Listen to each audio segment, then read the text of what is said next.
মাদারীপুরে। শুরু করেন প্লিজ। আমি শুরুটা করি আমার মায়ের বিয়ে থেকে। জি নিশ্চয়ই। 47 সনে মেবি, আমি কনফার্ম না, 47 সনে আমার মায়ের বিয়ে হয়েছে, যেভাবে মার কাছে গল্প শুনেছি। জি 47-এ বিয়ে হয়েছে, 49-এর একটা দুর্ভিক্ষ ছিল, ওই গল্পের কথা মার কাছে শুনেছি। আমার মা আর বাবার সাথে বয়সের বেশ ডিফারেন্স, অনেকটা ডিফারেন্স ছিল, মেবি 20 বছর। জি কিন্তু আমরা কখনো ওরকম মানে ডিফারেন্সে যে কোনো কোনো সমস্যা হয় এটা দেখিনি, এটা কখনো দেখেন না কখনো মা বাবার মধ্যে দেখিনি। তবে আমার বাবা খুবই রাশভারী এবং খুবই রাগী ছিলেন, আমার মারও রাগ ছিলেন, কিন্তু খুব ঠান্ডা মেজাজের মানুষ ছিলেন। বাহ। আর মার লেখাপড়া বলতে আমি বলবো মার বয়স তখন 13, বিয়ে হয়েছে যখন, তো ততটুকু পড়াশোনা মা করেছেন, 5-এ এরকম। আচ্ছা একাডেমিক কাগজপত্র নাই, বাট অরিজিনাল শিক্ষিত বলতে যেটা বোঝায় আমি মনে করি আমার বাবা মা দুজনেই তাই। জি তো আর সংসার আমার মানে ব্রিটিশ সরকার আমার বাবার দাদাকে উপাধি দিয়েছিলেন। আমাদের গ্রামে যে কয়েকটা ফ্যামিলি, তাদের যে নামকরা ফ্যামিলি, সে ধর, মৌলবী, লস্কর। আর আমার বাবার বাড়ি হলো মাইসপাড়া গ্রাম, মাইসপাড়ার আশকর হাওলাদার, ওই জমিদার। হ্যাঁ, ব্রিটিশ উপাধি। আর এইদিকে নানা ভাইকে আবার ব্রিটিশরা উপাধি দিয়েছেন, যে ঈশ্বরচন্দ্র বিদ্যাসাগর হলো বিদ্যাসাগর, আর আমার নানা হলেন বুদ্ধির সাগর। বাহ বাহ বাহ, চমৎকার। তো আমার নানা ভাই আবার বলেছেন, আমার মামারা আছে 7 মামা 5 খালা, কিন্তু আমার নানা ভাই আবার বলেছেন যে যদি আমার পরবর্তী উত্তরসূরি, তখন তো অবশ্যই ছেলে যদি হইতো, তাহলে আমি আমার আকলিমাকে রাখতাম, মানে আমার মাকে। বাহ বাহ বাহ, চমৎকার। তো আমরা 13 ভাই বোন, 7 ভাই ফার্স্টে। আচ্ছা, একদম 7 সিরিয়ালি 7 ভাই, তারপর আমরা 6 বোন। আচ্ছা। তো স্বাভাবিকভাবেই মা বাবার দুজনেরই কষ্ট তো আছেই, মার বিশেষ করে, যেটা মার খুব কষ্ট হইতো। ভাইয়েরা একটু বড় হয়েছে পরে মাকে, যদিও অনেক হেল্পিং হ্যান্ড ছিলেন, অনেক হেল্পিং হ্যান্ড ছিল আমাদের, ঘর বাড়ি পরিষ্কার করা, বিশাল বাড়ি, আজ পর্যন্ত আমি আমার বাড়িটা দেখতে পারিনি ঘুরে। মানে আমি যেটা বুঝতে পারছি যে আপনার প্রপিতামহ যদি বলি, মানে দাদার প্রচুর প্রপার্টি ছিল এবং উনি জমিদার ছিলেন। না, বাবার দাদা জমিদার ছিলেন। বাবার দাদা জমিদার ছিলেন, কিন্তু আপনার দাদা কি ছিলেন, মানে ওই তার সন্তান। এক্স্যাক্টলি। পরে মক্কা শরীফ চলে গেলেন। জি, উনি আর আপনার দাদা মক্কা শরীফ চলে যাওয়ার পর আর আসেননি। মানে কোথায় আছেন? তখন 1.5 বছর বয়স। মানে কোথায় আছেন, কিভাবে আছেন, কিছুই জানেন না? কিছুই আমরা জানি না, শুধুমাত্র 6 মাস পরে নোয়াখালী থেকে একজন লোক এসে মার হাতে বা কারো হাতে, বাবা চাচা মানে আমাদের চাচা বা হবে, কারো হাতে কিছু কাপড় চোপড় দিয়ে গেছেন। আর ওনার কথাই ছিল যেন আমি ওখানে যাওয়ার সময় দোয়া করে গেছি ওখানে মারা যায়। বাবাও হজ করার সময়টাই বলে গেছেন। 69-এর পরে যখন ওই যে গণঅভ্যুত্থানের পরে 7ই মার্চের ভাষণ, ওটার পরে বাবা দেশে চলে গেলেন। যে আমার খালাম্মা আছে, ছোট খালাম্মা ঢাকাতে, ওনার হাজবেন্ড করাচিতে চাকরি করতেন, বলতে কি তোরা যদি যাস তো চল, নয়তো পরে হেঁটে যেতে হবে। ঠিকই তাই হয়েছে, হেঁটেই যেতে হয়েছে। এবং বাবা 6 ভাইকে মুক্তিযুদ্ধে পাঠিয়েছেন। আচ্ছা, আপনি বলতে পারেন যে আমার গোটা পরিবার মুক্তিযোদ্ধা, কারণ আমার মা বুকে পাথর রেখে 6টা ছেলেকে পাঠানো সোজা কথা না, বিশাল ব্যাপার। আর ছোট ভাইয়ের বয়স তখন খুব বেশি না, 7-8-এ পড়ে, তো ছোট ছোট সবাই, ও অস্ত্র ব্যাগের মধ্যে করে আনা নেওয়া করতেন বাবা। আর মুক্তিযোদ্ধাদের শেল্টার দেয়া, এই বাড়ি থেকে ওই বাড়ি পালানো, নিজের বাড়িতে থাকা যেত না। এই যে মুক্তিযোদ্ধা পরিবার, আমার মনে হয় বাংলাদেশে একটা পরিবার থেকে এত মুক্তিযোদ্ধা একই পরিবারে একই মায়ের মনে হয় দ্বিতীয় নেই। সব সন্তানই আছে। জি, হ্যাঁ। তারপরেও আমরা যথেষ্ট পেয়েছি, পাওয়ার আশাই করি নাই, কিন্তু আমাদেরকে যথেষ্ট দিয়েছে। যেমন মোহাম্মদপুরে থাকা, তখন বাড়ি ছিল না বাবার, মোহাম্মদপুরে বাড়ি দিয়েছে একটা, যুদ্ধের পরে জাতির জনক বঙ্গবন্ধু শেখ মুজিবুর রহমান, উনি একটা বাড়ি দিয়েছেন আমাদের থাকার জন্য। আমরা তখন না থাকলে পড়াশোনা করা খুব টাফ হয়ে যেত, এতগুলি ভাই বোনের পড়াশোনা। তারপরে ভাইরা আস্তে আস্তে বাইরে চলে যেতে থাকলো, সবাই বাইরে যেতে থাকলো পড়াশোনার জন্য। কেউ বাবার উপরে এত বার্ডেন হবে, কেউ পড়াশোনা করতো বাইরে গিয়ে, জার্মানি, বেলজিয়াম, কানাডা, আমেরিকা, যায় আসে। আমরা ছোট থাকতে এটা করে। তো মাও যাও বাধা দিতেন না, যাও শিক্ষার জন্য যত দূর যাও যাও, আমি পাষাণ হব, কিন্তু তোমরা পড়াশোনা করো। সামর্থ্য ছিল? হ্যাঁ, বলতে একটা দেখা গেছে নিজেদেরটা নিজেরাই পরে হুম হুম। করে নিয়েছে, কারণ এত ভাই বোনের সামর্থ্য তো এটাও একটা ব্যাপার, কিন্তু একটা ওই সময়টাতে এতটা বেশি টেক কেয়ারও ছিল না, হ্যাঁ, নিজেরা নিজেদের মতো করে রাস্তা করে করতো। নিত। আবার একটা ছিল যে বাবা মাও কিন্তু অত না করলেও, আমার বাবা মা না খেয়ে থাকবো কিন্তু পড়তে হবে, পড়াশোনাটা করতে হবে। হ্যাঁ হ্যাঁ, পড়তে fine, হবে, right. এটা ছিল মা বাবার দুজনে। এবং প্রথম শিক্ষক আমাদের ভাই বোনদের আমার মা। বাহ। আমি বলবো আমাদের প্রত্যেকটা পদে পদে মা।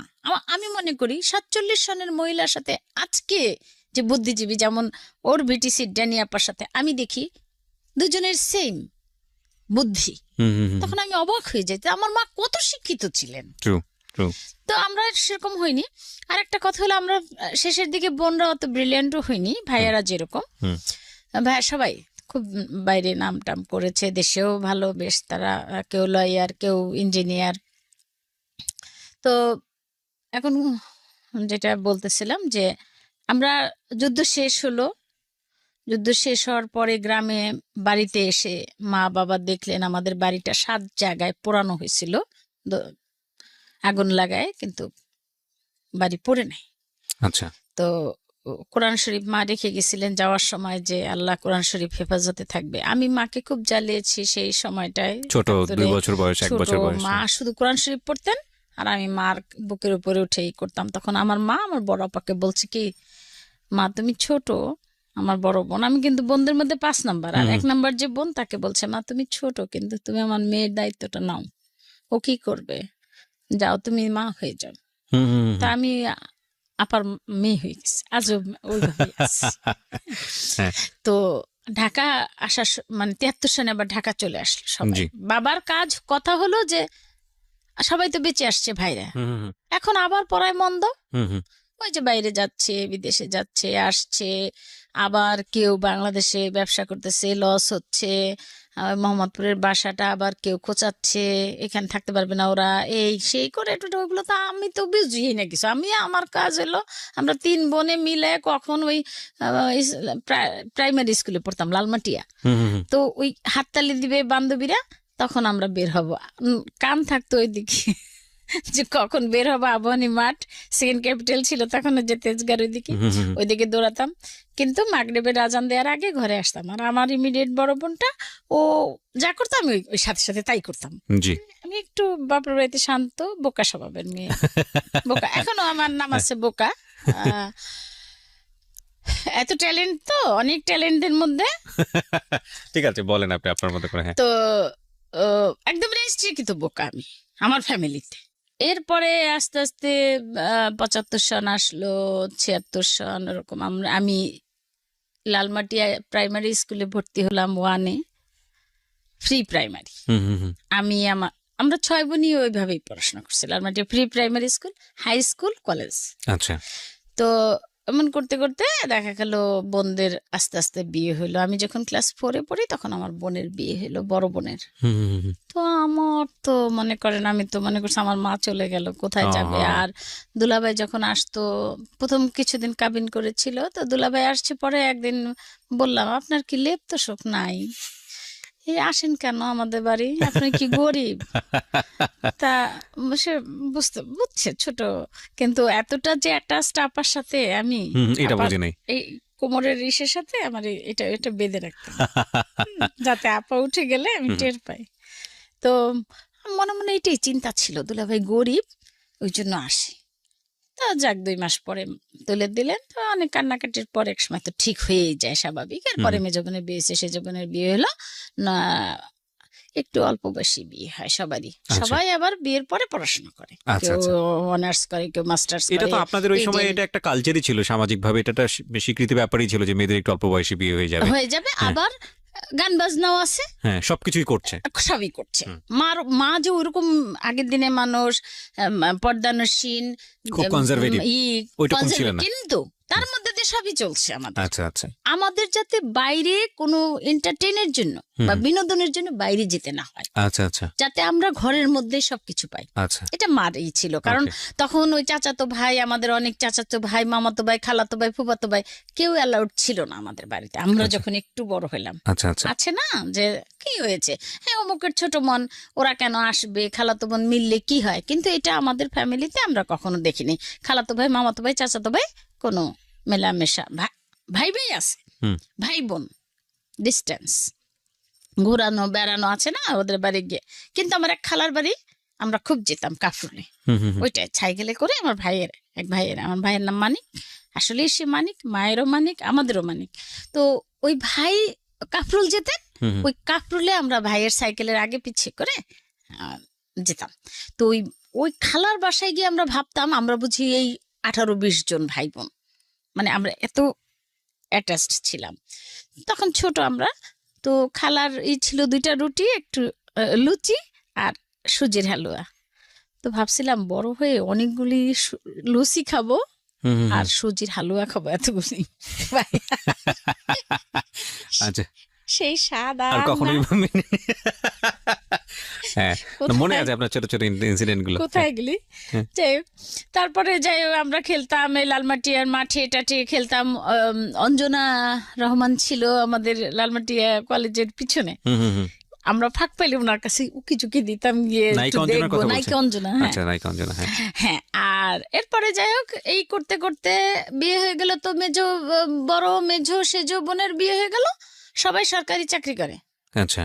এরা আবার তাদের কথা ছিল যে পড়াতে হবে, আমার ভাইদের কথা ছিল যদি পড়াও তো বিয়ে করো, না পড়াও নাই যাও। আর যৌতুক না, দেব না, আমার বোন শূন্য হাতে দেব, নিলে নাও না নিলে নেই, তারপরে যা দেওয়ার তা তো, এটা তো কথাই নেই।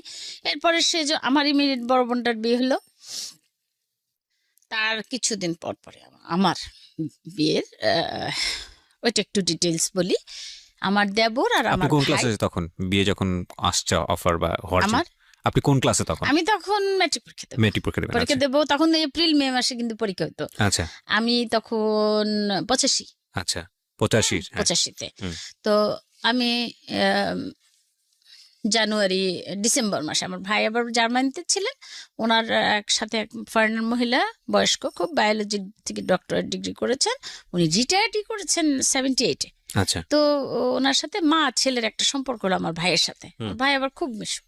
আচ্ছা। তো ওইখানে হলো ভাইয়া, ওই ভদ্র মহিলা আসলেন, আসার পরে উনি আমাকে খুব ভালোবাসতেন, খুব ওনার দিনে আমাদের সাথে ঘুরতেন আর রাতে লালমাটি একটা রেস্ট হাউস ঠিক করা ছিল, ওখানে গিয়ে ঘুমাতেন। আচ্ছা। আমাকে নিয়ে ঘুমাতেন। এই জার্মানি ভদ্রমহিলা? হ্যাঁ জার্মানি ভদ্রমহিলা, ওনার নাম রোজমেরি হেলফেরিক ছিলেন। হেলফেরিক আন্টি আমাকে নিয়ে রাতে থাকতেন আর বলতো যে বিয়ে করবা না তো তাড়াতাড়ি, বিয়ে তোমাদের দেশে এই যে ছোট ছোট সব বিয়ে হয়, স্বাস্থ্য খারাপ হয়ে যাবে, হ্যান ত্যান।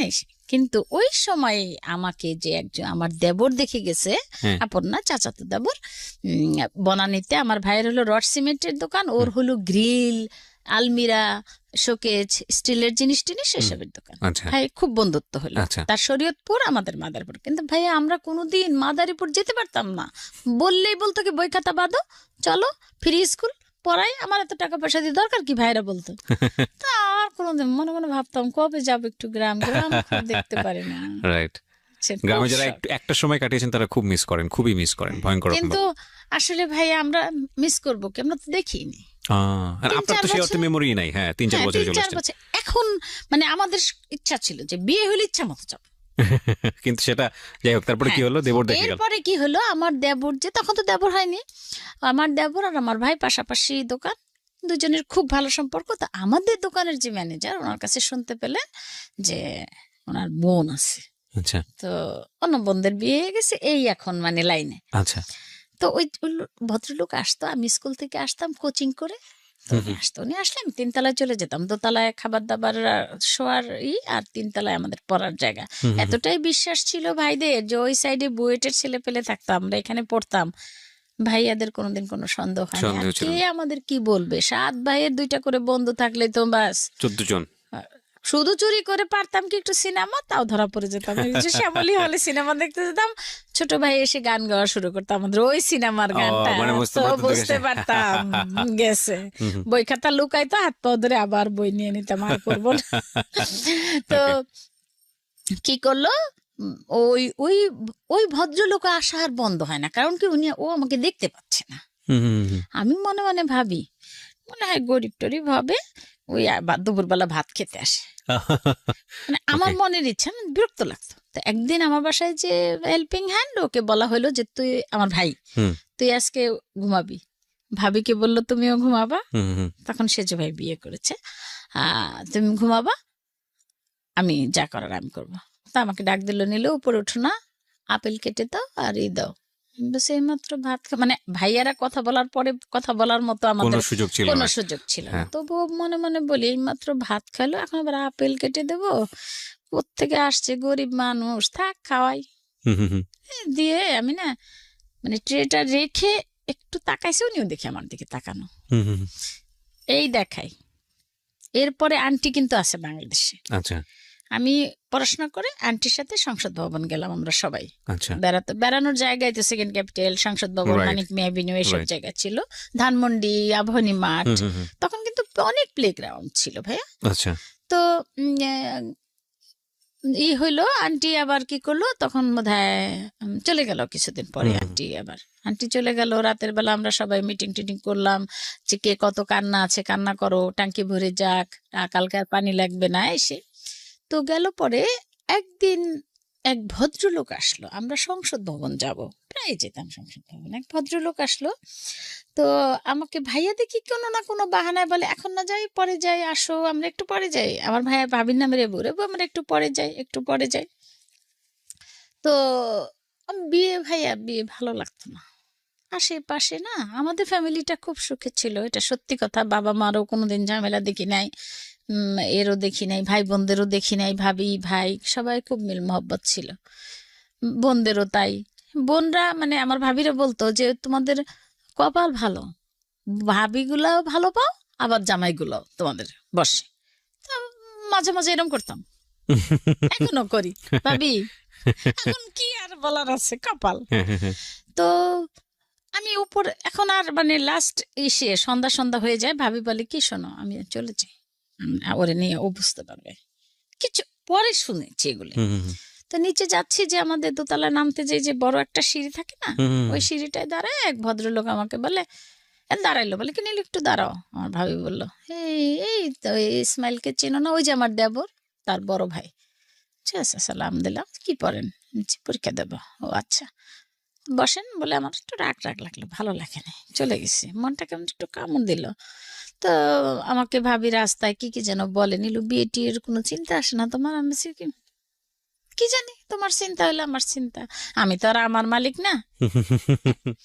তো গেল চলে, কি হইলো আর আমি জানি না, এগুলো আর পরে শুনি নাই কি হইলো, হাজবেন্ডের কাছ থেকে শুনছিলাম। হ্যাঁ, তো উনি খুলনা চলে গেল, খুলনা চাকরি করে, ফুড ডিপার্টমেন্টের ফুড ইন্সপেক্টর। আচ্ছা। তো উনিও খুলনাতে।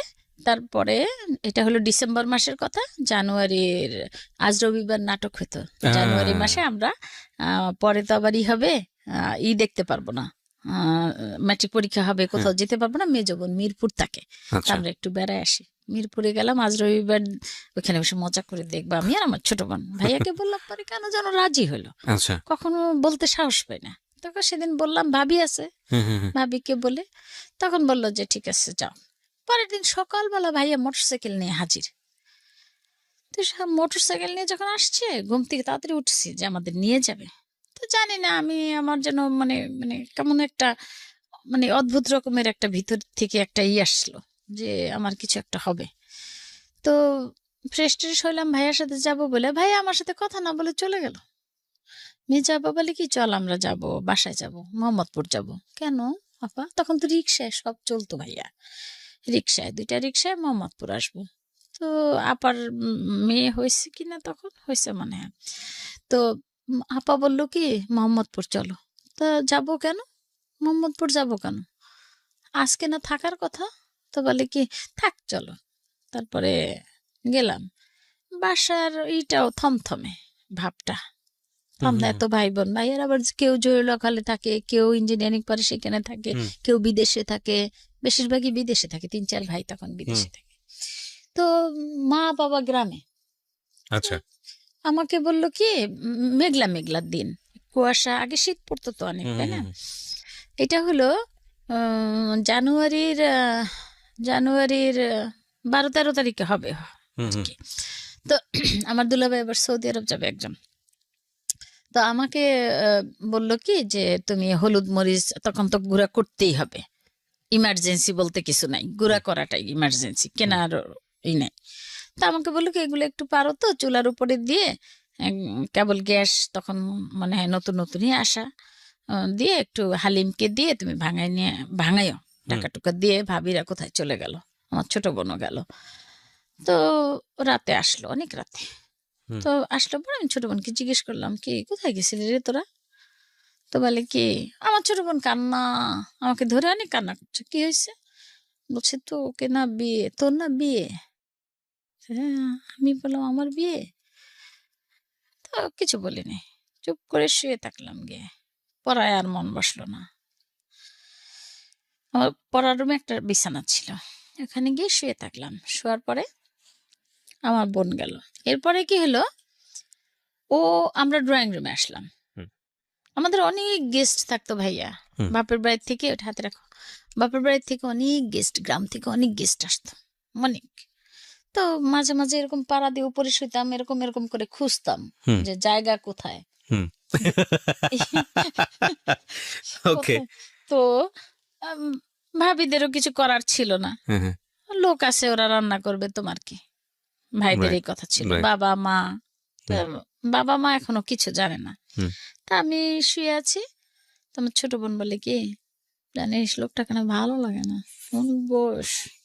তা আমি বললাম কি যে, তা আমি শুধু 2 চোখ দিয়ে পানি পড়ছে আমার, কিচ্ছু না। পরের দিন গেল এইভাবে, সকাল হলো না, ভাবি এসে দাঁড়ালো।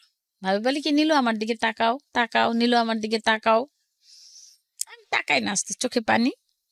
তো ভাবি দেখলে আবার, ভাই যদি শোনে, তখন তো মনে করতাম ভাবি বলে দেবে, হুম, হুম। ভাই শুনলে রাগ করবে, থাক।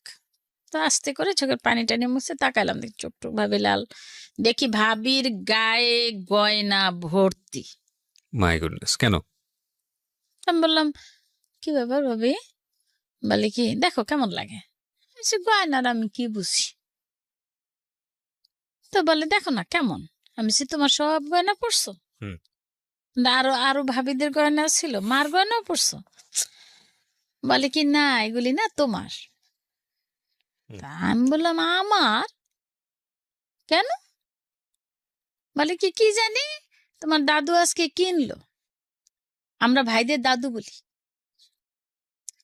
তোমার শেষ দাদু কিনলো। আমি বলছি শেষ দাদু কিনলো? আমাকে আমার বোন চিমটা আর বলে কি, ওই বেটা দিছে, ওই বেটা দিছে, জানিস ওই বেটা দিছে, শাড়িও আছে, সব পাঠিয়ে দিছে আমাদের সাথে। আমি আচ্ছা। বলছি কি, ও আচ্ছা। ভাবিকে বললাম কি, আচ্ছা থাক, পড়ো, তুমিই পড়ো, কিছু বলি নাই। তার পরের দিন ভাইয়া আমাকে আবার বলে গেল মুরগি জবা দিতে। হুম, ওই সাইডে কতগুলো ছাত্র ভাড়া দেওয়া আমাদের বাসা, হুম, হুম, বললাম মুরগি জবা দিও ওদের নিয়ে। তো ওদের বললাম কি, খোকন ভাই আরো কারা কারা যেন আছে, বুয়েটে পড়ে ওরা, হুম, ছেলেরা সবাই বুয়েটে পড়ে, হুম। 12 জন ছেলে ভাড়া থাকে ওইখানে। আচ্ছা। তো বললাম কি, একটা ড্রাম ছিল বিশাল, হুম, বললাম যে মুরগি 150 মুরগি একটু জবা দিয়ে দেন। হুম। তো বললো যে ও আচ্ছা। তো তখন তো আমার বোঝা শেষ, যা আবার আবার ভাবিরা আবার শপিং এ গেছে, তখন তো Gausia, new market, hawkers. Interesting বিষয় হচ্ছে যে মানে আজকালকার যুগে ছেলে মেয়েদের কথা চিন্তাই করা যায় না, এটা যে একটা মেয়ের বিয়ে হয়ে যাচ্ছে, তার কাছ থেকে পারমিশন নেওয়ার কিছু নাই, সবাই মোটামুটি শপিং টপিং করে একদম রেডি হয়ে যাচ্ছে, মানে যার বিয়ে তাকে জিজ্ঞেস করার কিছুই নাই। এটা এই যুগে হলে তো মার্ডার হয়ে যাবে। মানে আপনাদের সময়টা তাহলে কতটা এরকম ছিলাম। তারপরে কথা আছে, আরো আছে, দেখ হ্যাঁ, শুনুন। হ্যাঁ, সামনে আগে প্লিজ।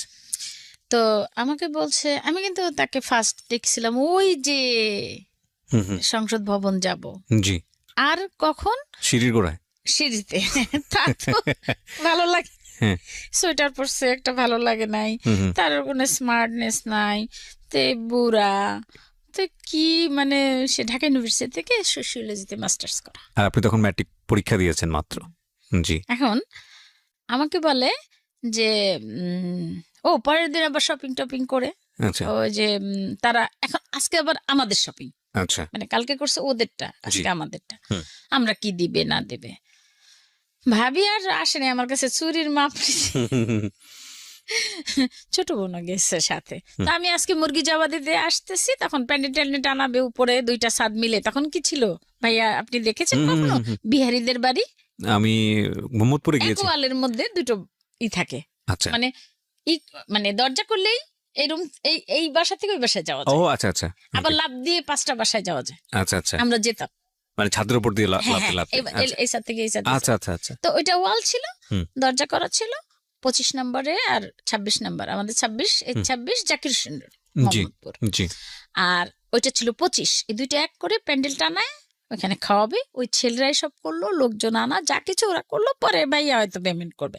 কিন্তু ওই মুরগি জবাটা আমার দায়িত্বে ছিল, যে মুরগিগুলি তুমি ওদের দিয়ে জবা দেবো। হ্যাঁ, আমি চলে আসতেছি, তখন এক ছেলে আমাকে বলে, আপা একটা কথা। কি বলেন? বলে কি আজকে কারো জন্মদিন? কারণ আমাদের তো প্রোগ্রাম একটা না একটা থাকতোই, এতগুলি ভাই বোন না ভাইয়া। তো বললে, আমি বলছি কি না মৃত্যুদিন। ওকে। তো বলে আমি এবার আমার পড়ার রুমে ঢুকে গেলাম। তারপরে রাতের বেলা বিয়ে যখন 7:30টার সময় জানলাম। আপনার বাবা মাও তখন জানেন এই না, বিষয়ে? বাবা মা কে আনতে পাঠাইছে, টেলিফোন নাই তো। ও একটা ফোন ছিল, কোনোদিন তো ওটা টাচও করতে দিতাম না। তো বলতো কি, ভাইয়া ফোন আসছে, তুমি ধরতে যাচ্ছ, নোট নিবা নাকি? নোট আচ্ছা দিবে আচ্ছা আচ্ছা। কেউ? ওই রান্না পার্কে দেখি নোট দেওয়া দেওয়াই হয়। হ্যাঁ হ্যাঁ। তো ওই নোট টোট দিতে ফোন দেব না। ফোন ভাই ওই যে কানে, আর ভাইয়া ফোন কানে নিতে পারতাম না। ওকে, আমাদের গানের মাস্টার ছিলেন, আমরা গান গেয়েছি। আমার মেয়েরও সে মাস্টার, মানে ফ্যামিলি মাস্টার যাকে বলে। ওই 5ই সেপ্টেম্বর তার মা মারা গেছেন। হ্যাঁ, আমাদের ফ্যামিলি একদম মানে একসাথে ফরিদপুরে দিল। খুব ভালো, আমাদের সাথে খুব ভালো। আপনার বাড়ি রংপুর আমি জানি, আমার বাড়ি বগুড়া। সরি বগুড়া, আমি জানি। আচ্ছা, তারপরে কি হলো, যাই হোক, ও বিয়ে 7:30টার সময় বোধ হয় হয়ে গেল, আমার কাছে আসলো সই নিতে। আচ্ছা। তখন আমি বললাম, এটা কি? নীল একটা বই, অনেকগুলি পাতা। তো অনেকগুলি মানুষের বিয়ে হচ্ছে মনে করছি, যে এতগুলি। তাহলে এখন বলে কি, মানে ভাইয়া রুমের বাইরে দিয়ে হাঁটাহাঁটি করছে, অন্য ভাইরা নাই, মা বাবা এখনো এসে পৌঁছায় নাই, অনেকক্ষণ অপেক্ষা করছে, শীতের 7:30টা তো অনেক। তো এখন আমি বুঝে, আমি এখন মহা জোরে চিৎকার, একদম বরযাত্রী শুনে যাচ্ছে চিৎকার, এখন বরযাত্রী উঠে যাচ্ছে, বিয়ে হবে না, এই মেয়ের কোথাও অ্যাফেয়ার আছে। কিসের অ্যাফেয়ার করবো ভাই, অ্যাফেয়ার কি বুঝি না। এখন দেখি বলে বয়ফ্রেন্ড গার্লফ্রেন্ড। আমরা তখন বুঝতাম ছেলে হইলেই বয়ফ্রেন্ড, মেয়ে হইলেই গার্লফ্রেন্ড। হ্যাঁ, মেয়ে মানে গার্ল, ছেলে মানে বয়। ছেলে বয়। তাহলে আবার এখন আবার দেখি এটা আলাদা। এটা তো এখন না, আরো আগেই শুরু হয়েছে। সে আমার মেয়ের আমল থেকে শুরু হয়েছে, এখন কি আর বলবো, আমার মেয়ের আমল থেকে। আমি বলতাম কি, ছেলে বন্ধু তো, বল কি না মা এটা আলাদা। ও বাবা কি, তো এইটা। এখন দেখেন কি করলাম, ওই তখন যখন চলে যায়, তখন ভাইয়া আগের রাতে স্বপ্ন দেখেছিল আমাকে নিয়ে, যে আমি প্রেগনেন্ট। তখন ভাইয়া বলতেছে ভাবিকে, যে তোমাকে তো দেবই জবা, না ওকে তো দেবই জবা, তুমিও শেষ। ভাবি বলছে মাথা ঠান্ডা করো। তো ওই সময় আবার ভাইয়া আমাকে একটু এই বাদ দিয়ে গেছে, এখানে রাতে আমাকে তুলে আমাকে ব্যালকনিতে নিয়ে গেছে। আমরা কিন্তু ব্যালকনিতেও যেতে পারতাম না, তাহলে বলতো কি, কয়টা ট্রাক গেল গুনছো আজকে সারাদিনে, কয়জন মহিলা গেল। ভাইয়া আমাকে বলে কি, আমাকে ভাইয়া মানিক ভাই আমাকে নিয়ে গেল এসে ব্যালকনিতে, ভাইয়ার বুকের উপরে মাথাটা দিয়ে আমাকে বলে, তোমার বুকে আমি একখানাই দিলাম পরশ পাথর, তুমি বুঝতে পারছো তোমার বিয়ে? বুঝছি। তো মানে শব্দ নাই। তো বলতেছে যে তোমাকে আমি একখানা পরশ পাথর দিলাম, হয়তো ছেলের জায়গা জমি বাড়ি ঢাকায়, ঢাকায় দেশে প্রচুর আছে, ঢাকায় নাই, কিন্তু নীলু আমিও না টায়ার্ড হয়ে গেছি বোন। এত ভাই বোন, প্রত্যেকটা ভাই বোনের 12-13 জন করে শালা শালি, এইটা বোনদের দেব ননদ, তুমি একটু শান্তশিষ্ট। আর আমার খুব ইচ্ছা ছিল ডাক্তারি পড়া, হুম। ভাইদেরও ইচ্ছা ছিল পড়তে পারবে, ছেলে তোমাকে পড়াবে। দেখো না, আর দুলাভাইরা পড়াইছে না, আর বোনগুলি বোনের জামাইরা পড়াইছে না, কেউ তো আর দুলাভাই হয় না ভাইদের। হুম। তা আমি বললাম কি, আমি কিচ্ছু বলিনি। তো বললো যে ওই পরশ পাথরখানা যতদিন তোমার থাকবে ততদিন তুমি মনে করবা মহাসুখে, তুমি যদি সুখী না হও তা আমি তোমাকে, তুমি যা চাবা আমি তাই করব, বোন কোনো কেলেঙ্কারি করো না। আচ্ছা আচ্ছা। তখন ওইটা বলার পরে আমার তো এমনি কোনো রকম সমস্যা নাই, কি কেলেঙ্কারি কি করব কি। তারপরে আর কি ওই যে সই করতে আসা, তখন হুম। কান্না করলাম, ভাই চিল্লা পাল্লা শুরু করলো। আমি বললাম কোথায় দিতে হবে সই আনেন, এই খাতা নিয়ে চলে যাচ্ছে, মেয়ে বিয়েতে রাজি না। ভাবি বললো কি দেখেন, মেয়ে তো পালায়ও যাইতে পারতো, বলে সুযোগ পায় নাই, পালায় না এখন, তাই।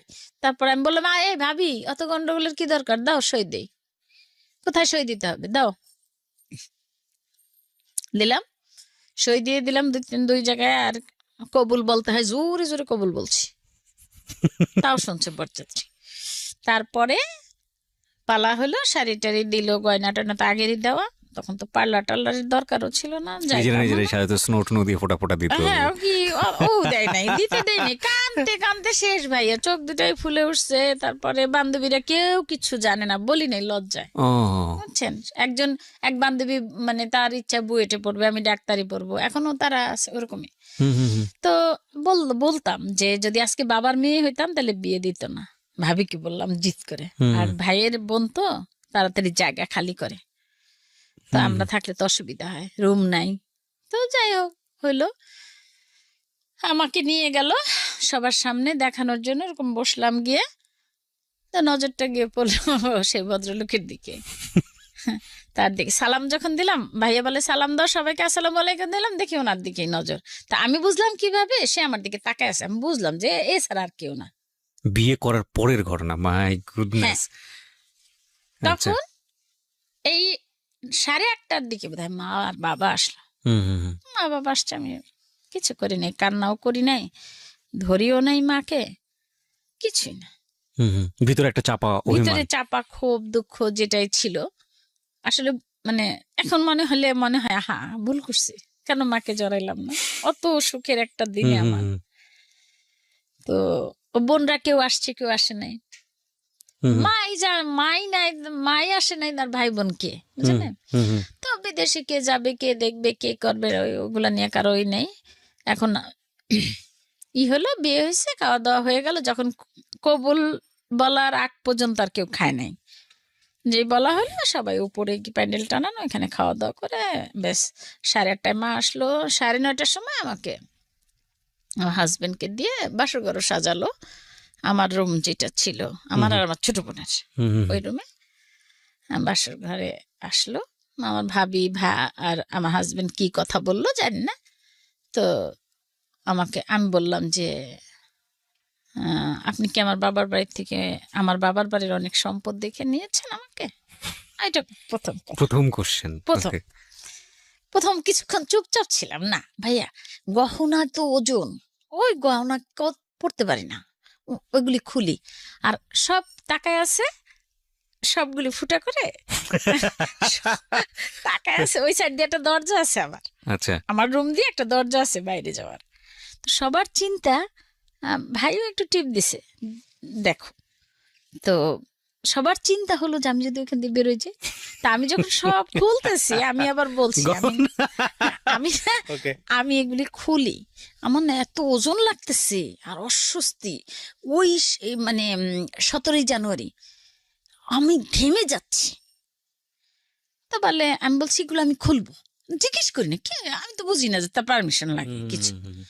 আচ্ছা, ওয়ার্ড্রপের উপর খুলে টুলে রাখার পর এখন ভাবির চিন্তা, যদিও নাকফুল খুলে তাইলে দরজা ভেঙে ঢুকবে। আমি ওকে। আর নাকফুল খুলি নাই, কেন তাও জানি না, ওটাও আমার বিরক্ত লাগতেছিল, হুম হুম হুম। খুলি নাই। যাই হোক, ভাইয়া বসলাম দুজনে, একটা পুরুষ সম্বন্ধে কেন বিদ্বেষ ছিল? ঘরে ভাইরা ভালো, বাবা ভালো, কিন্তু কেন যেন একটু বিদ্বেষ ছিল। আসলে বয়সটাই তো হয়নি, ছোট মানুষ।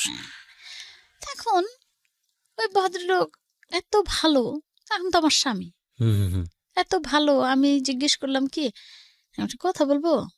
ভয় লাগে না। হুম হুম। বলে কি বলো? আ, না বলেন বলছে না, বলো বলোই বলছে। তা আমি বলছি কি আপনি কি আমাদের অনেক সম্পদ দেখে বিয়ে করছেন, বাড়ি টাড়ি? কিচ্ছু কিন্তু পাবেন না। আপনি আপনি যদি আমি না দেখি কি চারিদিকে এই নিয়ে গন্ডগোল হয় ভাইয়া, হ্যাঁ হ্যাঁ। এসব নিয়ে মারামারি ফাটাফাটি হয়। হুম হুম। এই এনে দে, বাপের বাড়ি থেকে আনবি, Right, true, এই true. বাড়ি ওই বাড়ি ওই বাড়ি, অনেক মারামারি। আর এই যৌতুক ফৌতুক একটা নিয়ে একটা হয়। তা আমি বলছি কি এই যদি হয় তাহলে না আপনি কিচ্ছু পাবেন না, যদি আপনি নেন আমি কিন্তু নেব না। এখন হাসা বলে কি বসো, মানে দেখি একটু একটু করে কাছে আসে, আমি তো ভয়ে অস্থির। এখন বলে কি ভয় পায় না, শোনো আমি কিচ্ছু নেইনি, তোমাকে দেখে আমার পছন্দ ছিল, আর একবার দেখার ইচ্ছা ছিল, আমি একটা মেয়ে চাই। আমি গ্রামে গেছিলাম উপজেলা চেয়ারম্যানের মেয়ে দেওয়ার জন্য, আমাকে সবাই আটকায় রাখছিল যেদিন তোমার ওইখানে প্রথম ওই যে আমার হুম হুম হুম। সিঁড়িতে দেখা হয়েছে, তখন আমি ওরকম ছিলাম। দেখলাম কি বাসর ঘরে তাকে সম্পূর্ণ ভিন্ন, ডায়মন্ডের মতো জলে। সে বলল, কথোপকথন হচ্ছিল আপনার হাজবেন্ড আর ওয়াইফের হ্যাঁ মধ্যে? বললো যে দেখো আমার আরেকবার ইচ্ছা ছিল, দেখতে পেলাম না, ওকে নো প্রবলেম, আমার তোমাকে পছন্দ হয়েছে। আমি আস্তে আস্তে একটু তাকায় আর দেখি ভালোই লাগে। ওকে। তো বললাম যে শুনেন, আপনি না আমাকে ধরতে পারবেন না, একটু কাছে আসে তো, আমি বলছি, আপনি আমাকে ধরবেন না, হ্যাঁ? তো বলি কি না ধরবো না তো, তা ও গল্প করবো। তা আমি বলছি আমার না, বলছে তোমার মানে আমি বলছি আপনি আপনি কাউকে ভালোবাসতেন বিয়ের আগে? বলে কি না। আমি বলছি কি ঢাকা ইউনিভার্সিটি থেকে মাস্টার্স করছেন, তারপরে কত জায়গায় ঘুরছেন, প্রেম করেন নাই? বলে কি না, প্রেম করিনি, কাউকে ভালো লাগে নাই। কেউ দেখি বয়স্ক, কেউ দেখি বুড়ো, কারো দেখি আর একজনের সাথে সম্পর্ক, কেউ দেখি ওই ফুড ইন্সপেক্টরের লোভে বিয়ে বসতে চায়, কেউ দেখি বাবারা অনেক কি করে, আবার আমার ভাই আবার একটু কারো কাছে কিছু চায় যে আমার এরকম একটা ভাই, হুম হুম। তার জন্য অনেক কিছু দেওয়া যায়, এই করে করে না আর হয়নি নিল, এরকম করেই বলতেছে। আমি বলছি, ও আচ্ছা। তো গল্প করতে করতে আমি আবার আমার একটা ফ্যামিলির গল্প আছে, সেটা আমি নাই বলি, মানে খুব কাছের একজন, তার একটা ফ্যামিলি ট্র্যাজেডি আছে, ওইটা বলতে বলতে বলতে বলতে আমরা ফজরের আজান দিল, আমি তাড়াতাড়ি রুম থেকে বেরোয় গিয়ে আস্তে করে ডাইনিং টেবিলে বসে আছি। দেখলাম কি জানেন, সারাটা ওই হুড়মুড় করে সবাই সারাটা রাত ওইখানে ছিল, মানে হুড়মুড় করে সবাই ওখান থেকে সব ওইখান থেকে বাকছে। ওকে। আমি গিয়ে আস্তে করে এরকম, মানে আমার মা এসে পাশে বসছে নামাজ পড়ে, হুম। মা বলতেছে কি আম, তখন মাকে জড়াইতে রে কান্না করছে। বললাম মা আহ, আসলেন তো শেষে? বলছে দেখ, পাশের বাড়ির এক লোক দিয়ে, পাশের বাসার তোর তোর অমুক ভাইয়ের বন্ধুর ভাইরে দিয়ে আমাকে খবর দেওয়াছে, কি আসা যায় শোনা, এরকম করে যাই হোক ভাইয়া গেল, বিয়ে হলো 85-র 17ই জানুয়ারি, আমার সাথে ব্যাস দিনে খাওয়া দাওয়া এই সেই, পরে ওই যে কি জানি বলে, পরে তারপরে আর আবার আর এক রাত কেটে গেল গল্প করে, তারপরের রাত পরের দিন আমরা আবার চাং পাই, তখন নতুন খুলছে হুম হুম হুম। একটা রেস্টুরেন্ট। চাইনিজ রেস্টুরেন্ট হ্যাঁ। মগবাজারে, ও খাওয়াতে নিয়ে গেল।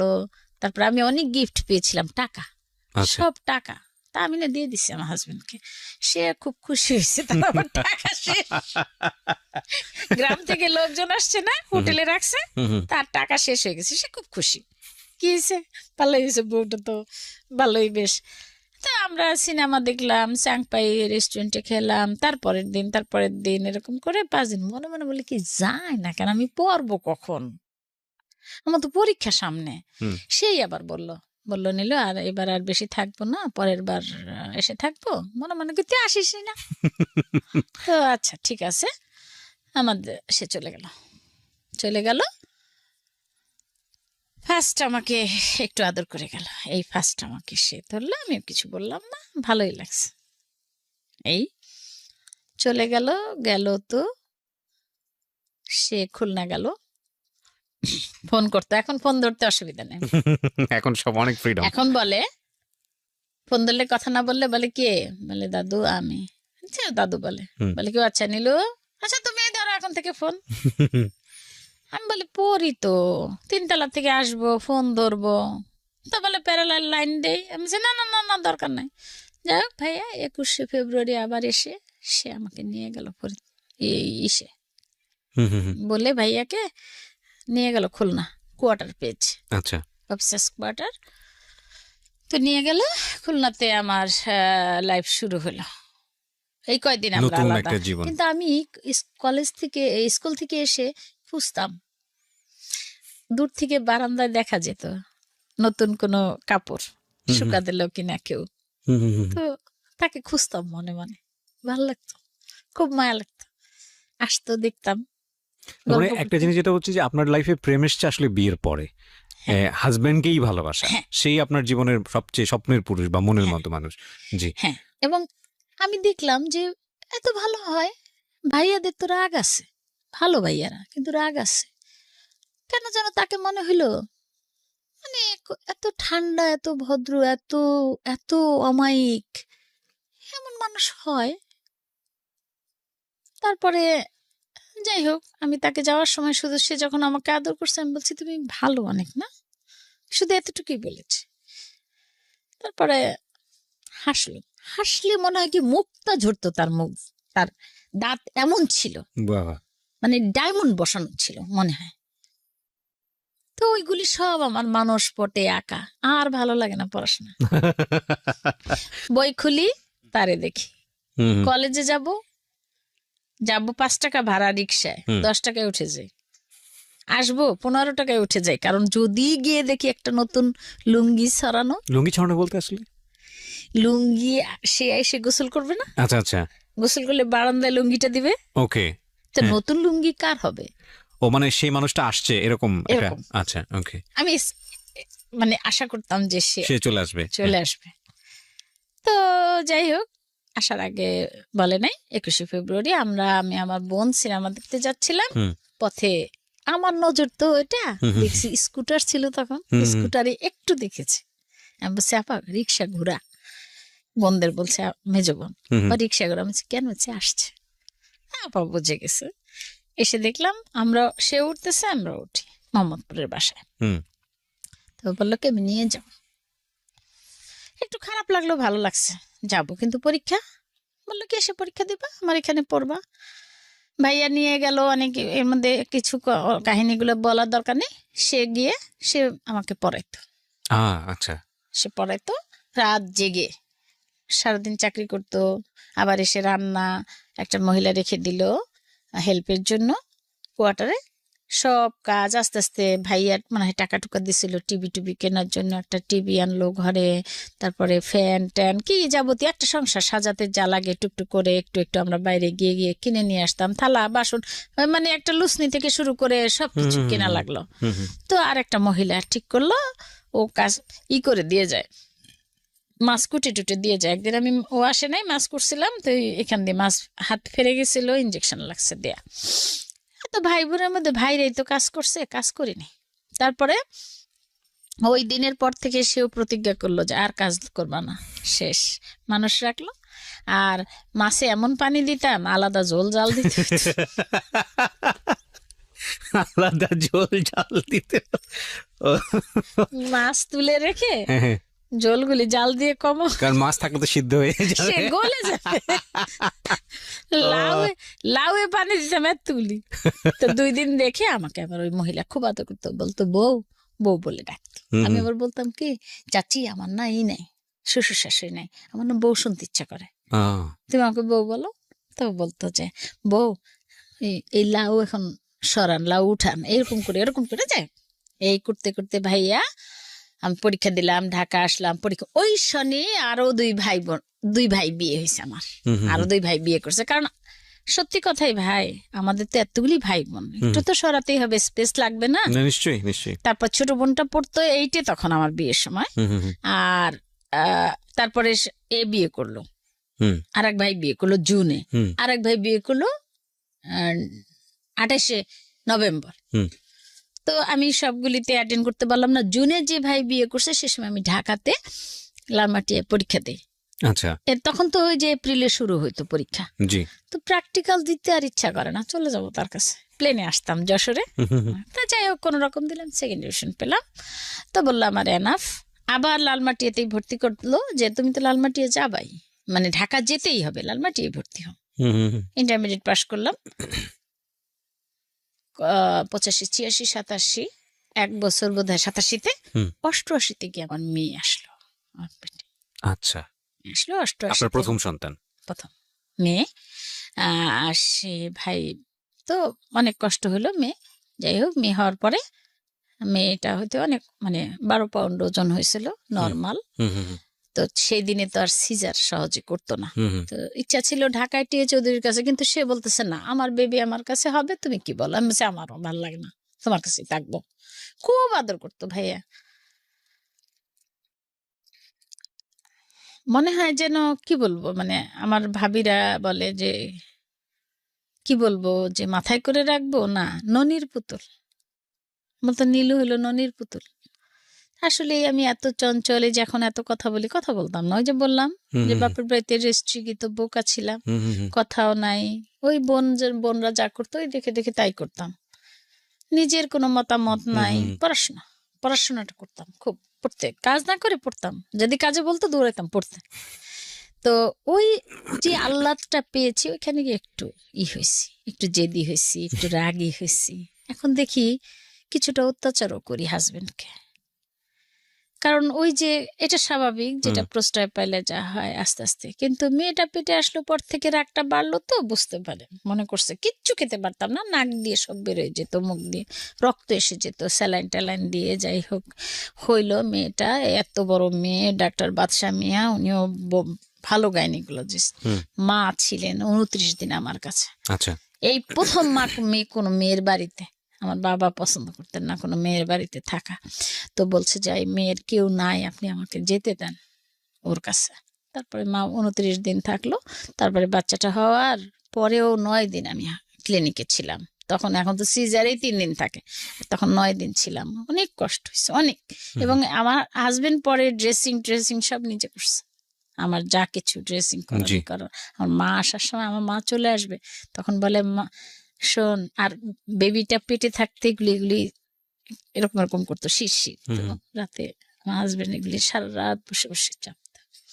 তো আসার সময় আমার মা বললেন কি যে আমার কাছে মাপ চেয়ে নিস। তো আমি বলছি কেন, তার ছিল না, তার বাচ্চা না, মাপ চাও কেন?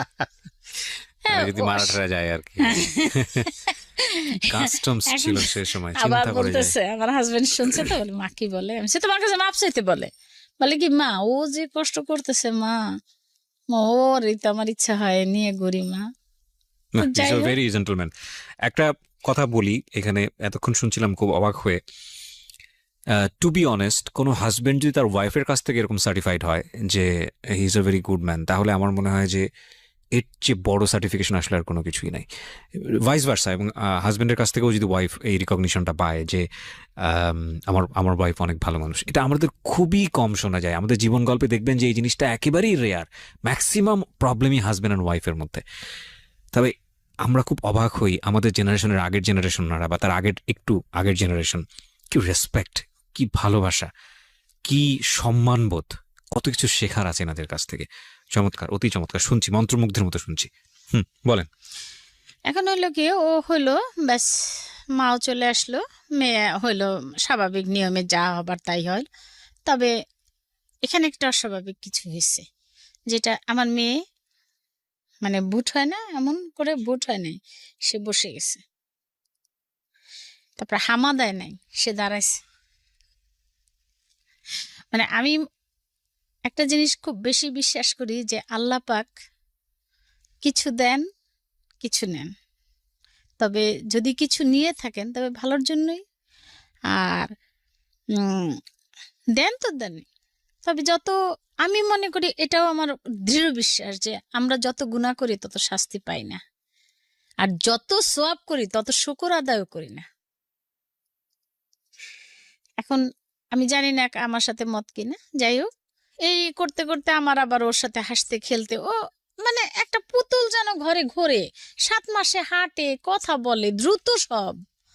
অবাক কাণ্ড, ভাইয়ারা যায় আর আর এমনি একটু দেখতে যায় আমার ফ্যামিলিটা, আমার সংসারটা, কেউ পারে তো দেখে আমি একেবারে মানে ওভার স্মার্ট হয়ে গেছি ফ্যামিলি। এর মধ্যে পড়াশোনা ইন্টারমিডিয়েট পাশ করলাম, ডিগ্রি পরীক্ষা দেবো, তখন ও আসলো পেটে। তারপরেও আমার হাজবেন্ড নিজে পড়ছে, আমি মুখস্থ করছি। চমৎকার, হ্যাঁ। সে বলছে, নীলু তুমি শুধু একটু শোনো, তুমি হুম। পারবা। আচ্ছা, আমি বলতাম পারবো না, দেখো তুমি এরকম জ্বালানো, আমার বমি টমি করে, না পারবা। তারপরেও হওয়ার পরে পরীক্ষা দিয়েছি, হ্যাঁ যাক পাশ করছি আর কি কোনো রকম। এরপরে সে বলছিল ল পড়ো, আমি পড়ি নাই। আমি বলছি একদম সব সংসার ছেড়ে আমি কিন্তু চলে যাবো, আর পড়া করো না, আমার আর ভালো লাগে না। কিন্তু ও যেদিন হলো ভাইয়া, ওই দিনের কথা বলি, ওর হওয়ার ডেট ছিল হলো 10 তারিখে মার্চের।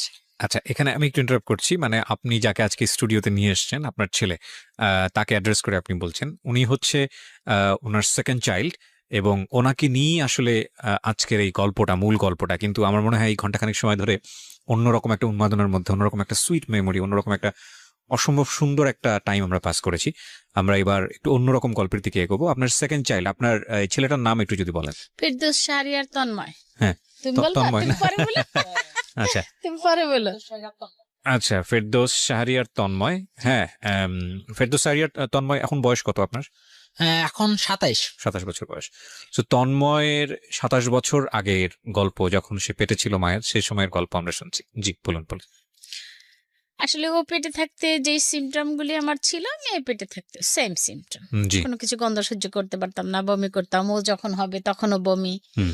কিন্তু মানে যে হওয়ার সময় যে ইটা, সেটা অতটা সমস্যা হয় নাই। ও একটু মানে মানে একটু কিছুটা, হুম। অত পেইন তো, মেয়ে হয়েছে 3 দিন পেইন, আর ও হয়েছে আমার 3টা পেইন হয়েছে হয়েছে। কিন্তু ভাইয়া হওয়ার পরে একই ক্লিনিকে, আচ্ছা। একই বেডে, হুম। একই জায়গায়, একই সিটে, হুম। সেখানে আমাকে ডাক্তার সাহেব বললো যে আপনি অ্যাম্বুলেন্সে কেন এলেন না। বুঝতে পারি নাই, রিক্সায় গেছি। তো কাছেই তো, খুলনা ফাঁকা ফাঁকা রাস্তা। মানে পেইন উঠলে আপনি রিক্সা করে গেছেন? আর একটু সমস্যা হয়েছিল একটু। আচ্ছা আচ্ছা। তো এটা বললো যে ওইটার সময় আপনার হয় নাই, উচিত হয় নাই, তো সিজারের জন্য সবকিছু রেডি করো, লাগে নাই, আল্লাহর আচ্ছা, রহমতে normal delivery. Normal delivery. But ওকে দেখে ভাইয়া, জানি না মায়ের মন না কি আল্লাহ দিল, বুকের ভিতর আমার এমন একটা মোচড় দিল কেন। হুম। ওকে দেখতে কেমন জানি একটু মানুষের মতো লাগলো না আমার কাছে, মনে হলো কি নাক মুখ সব সমান। তখন আমি এক ভাবি, আমার মা জাননি তখন, আমার ভাই আবার 13 বছর বয়স, 13 বছর পরে হামবুর্গ থেকে আসলেন, হুম। বিয়ে করে, ওইদিকে বরযাত্রী যাচ্ছে, আমারও হইলো। আচ্ছা আচ্ছা। তো আমি মাকে তো এই সময় কাউকেই বলতে পারি না আসো। হুম। এটা আমি মনে করি থাক, আমার আগে বেবি আছে, হুম। অসুবিধা নেই, আমি পারবো। আর আমাকে অনেক হেল্প করে, আমার যে হেল্পিং হ্যান্ড আছে, ওরা ফুল ফ্যামিলি আমাকে হেল্প করে। হুম। না খেয়ে আমার বাসায় বসে থাকবে তারা। হুম। এখন ও হইলো পরে ওর ট্রেতে দেখে আমার না শুধু হু হু করে আমার কান্না আসতেছে। আমি ভাবিকে, পাশের এক ভাবি নিয়ে গেছে, আমি বলছি ভাবি, ওর বাবা তো বাইরে, আমি বলছি ভাবি দেখেন তো সব ঠিক আছে, হাত পা মাখ, হ্যাঁ দেখেন। আমি বলছি ভাবি ছেলে, হ্যাঁ। খুশিতে তো আমি মানে একদিকে খুশি, কিন্তু আরেকদিকে ভাইয়া বুকের ভিতর খামচায় কেন। হুম। আর কিছুক্ষণ পর থেকে শুরু করলো কান্না। বাচ্চা তো কান্না করবেই, কিন্তু কান্নাটা না অস্বাভাবিক কান্না। এই মানে খিচুনি উঠলে যেরকম কান্না, খিচুনি কখন দেখেছেন আপনি? আমি জানি না খিচুনি দেখেছেন কিনা, এমন বাঁকা হয়ে যায় মানুষ, মানে হ্যাঁ, ধনুষ্টঙ্কার মানুষ। রোগীর মতো। হ্যাঁ, এরকম এরকম পিঠটা এমন হইতো, আর পা আর মাথাটা এরকম থাকতো ইসে, হুম। ট্রেতে। ওর ও ঠিক ওই খিচুনির মতো একটাই হইতো কান্না। তো রাত ভোর ওর বাবা আবার ওর বোনটাকে নিয়ে আসলো, এশা, মেয়ের নাম এশা। হুম। এশাকে আনলো, আমার ভাই হয়েছে। হুম। সে এসে কোলে নিল ওরে, কিন্তু ওরে ওরা চলে গেল, আমি সারা রাত আর ঘুমালাম না। ফিডিং করে না সে, নার্সটা এত চেষ্টা করতেছে, তা করে না, কান্না কান্না কান্না। 3 দিনের দিন আমি চলে আসলাম হসপিটাল থেকে, তেমন সমস্যা হয় নাই আমার। মেয়ের সময় যা হয়েছিল ওর সময় হয় নাই। ও হয়েছে 10.5 পাউন্ড, কিন্তু আমার কোনো সমস্যা হয় না। আল্লাহর রহমতে বাসায় আসলাম, কিন্তু ভাইয়া মন তো মানে না। বাসায় আসার পর থেকে দেখলাম কি ওর পেটের এই চামড়াগুলি আস্তে আস্তে আস্তে আস্তে ফাটা ফাটা ফাটা ফাটা। মার্চ মাসে কিন্তু গরম, হুম শীত শীত ভাব, হুম হুম। তখন শীত থাকতো। 91-তে না শীত ছিল, তো এরকম এরকম চিট ধরে ফেটে ফেটে গিয়ে রক্ত মুখো হয়ে গেছে। আচ্ছা। তুই রক্ত মুখো কেন হলো? ওর বাবাকে আমি বললাম, তুমি যাবা ডাক্তারের কাছে নাকি আমি যাব? আমি কিন্তু যাব, আমার তো আছে, প্রবলেম আছে। হুম এখন সে বলছে না না না তোমার লাগবে না। আরেক ভাবিকে নিয়ে সে কখনো কোনো মহিলাদের কথা বলতো, কিন্তু ওরকম মানে ওরকম তাকানোর মানে কে কিরকম এও আমি মনে হয় সে কোনোদিন দেখেনি তার আমি ছাড়া। নিখুঁত ভাবে কাউকে দেখার তো প্রশ্নই ওঠে না। আমার মাকে দেখেছে, আর তার মা বাবা সেটা আলাদা, সেটা আমিই দেখি নাই তাদের। তো ওরে নিয়ে আরেক ভাবিরে নিয়ে এক রিক্সা চলে গেল। হুম হুম হুম। আমি বলছি আমি যাব, চলে গেল। গিয়ে ডাক্তার কামরুজ্জামান একজনই ছিল শিশু স্পেশালিস্ট, তাকে দেখালো। বলল যে অসুবিধা নেই, একটু বেশি করে অলিভ অয়েল দেন, বাইরের তেল টেল ওসব দিয়ে না।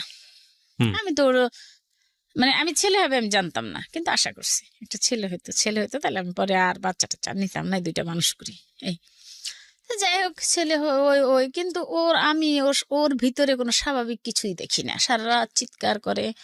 ওর বাবা কতক্ষণ নেয়, আমি কতক্ষণ নেই। আমি আমার নিচে সেলাই আছে অনেক, সেইগুলি নিয়ে আমার কত বসতে করতে অসুবিধা। আমার হাজবেন্ড একদিকে আমাকে ড্রেসিং করে, মেয়েটা অসহায়ের মতো থাকে, মেয়ের দিকে তাকাইতে পারি না। ও তো ছোট একটা মেয়ে, 3.5 বছর তার বয়স। এই ভাইয়ের জন্য সেও ঘুমের থেকে উঠে তাকায় থাকে। হুম হুম হুম। ওর পাশে আমি যে একটা মেয়েকে ঘুমাইতে দেই ওর সাথে, সেও উঠে বসে থাকে, তোমরা ঘুমাও। এই করতে করতে ছেলে বাড়তেছে। আমি ঢাকা নিয়ে এসেছি, ডাক্তার টি চৌধুরী এম.আর খান সাহেবকে দেখালাম। তারা বলে কোনো সমস্যা নাই, কোনো সমস্যা নাই। আপনি কি ফার্স্ট মা? আপনি তো পাগল কেন? আপনি পাগল, এতে ছেলে স্বাভাবিক, ওকে। আসলাম, আবার চলে যায়। ভাইয়াদেরকে বলি, একটু একটু বলতে সাহস পাই না বেশি, কিন্তু ওর বাবাকে বলি। ওর বাবাকে জ্বালায় শেষ করে দেবে রাত দিন। তুমি আমার জানো না আমার ছেলের সমস্যা, আমার ছেলের সমস্যা আছে, আমার ছেলের সমস্যা আছে। না, সে স্বীকার করেই না।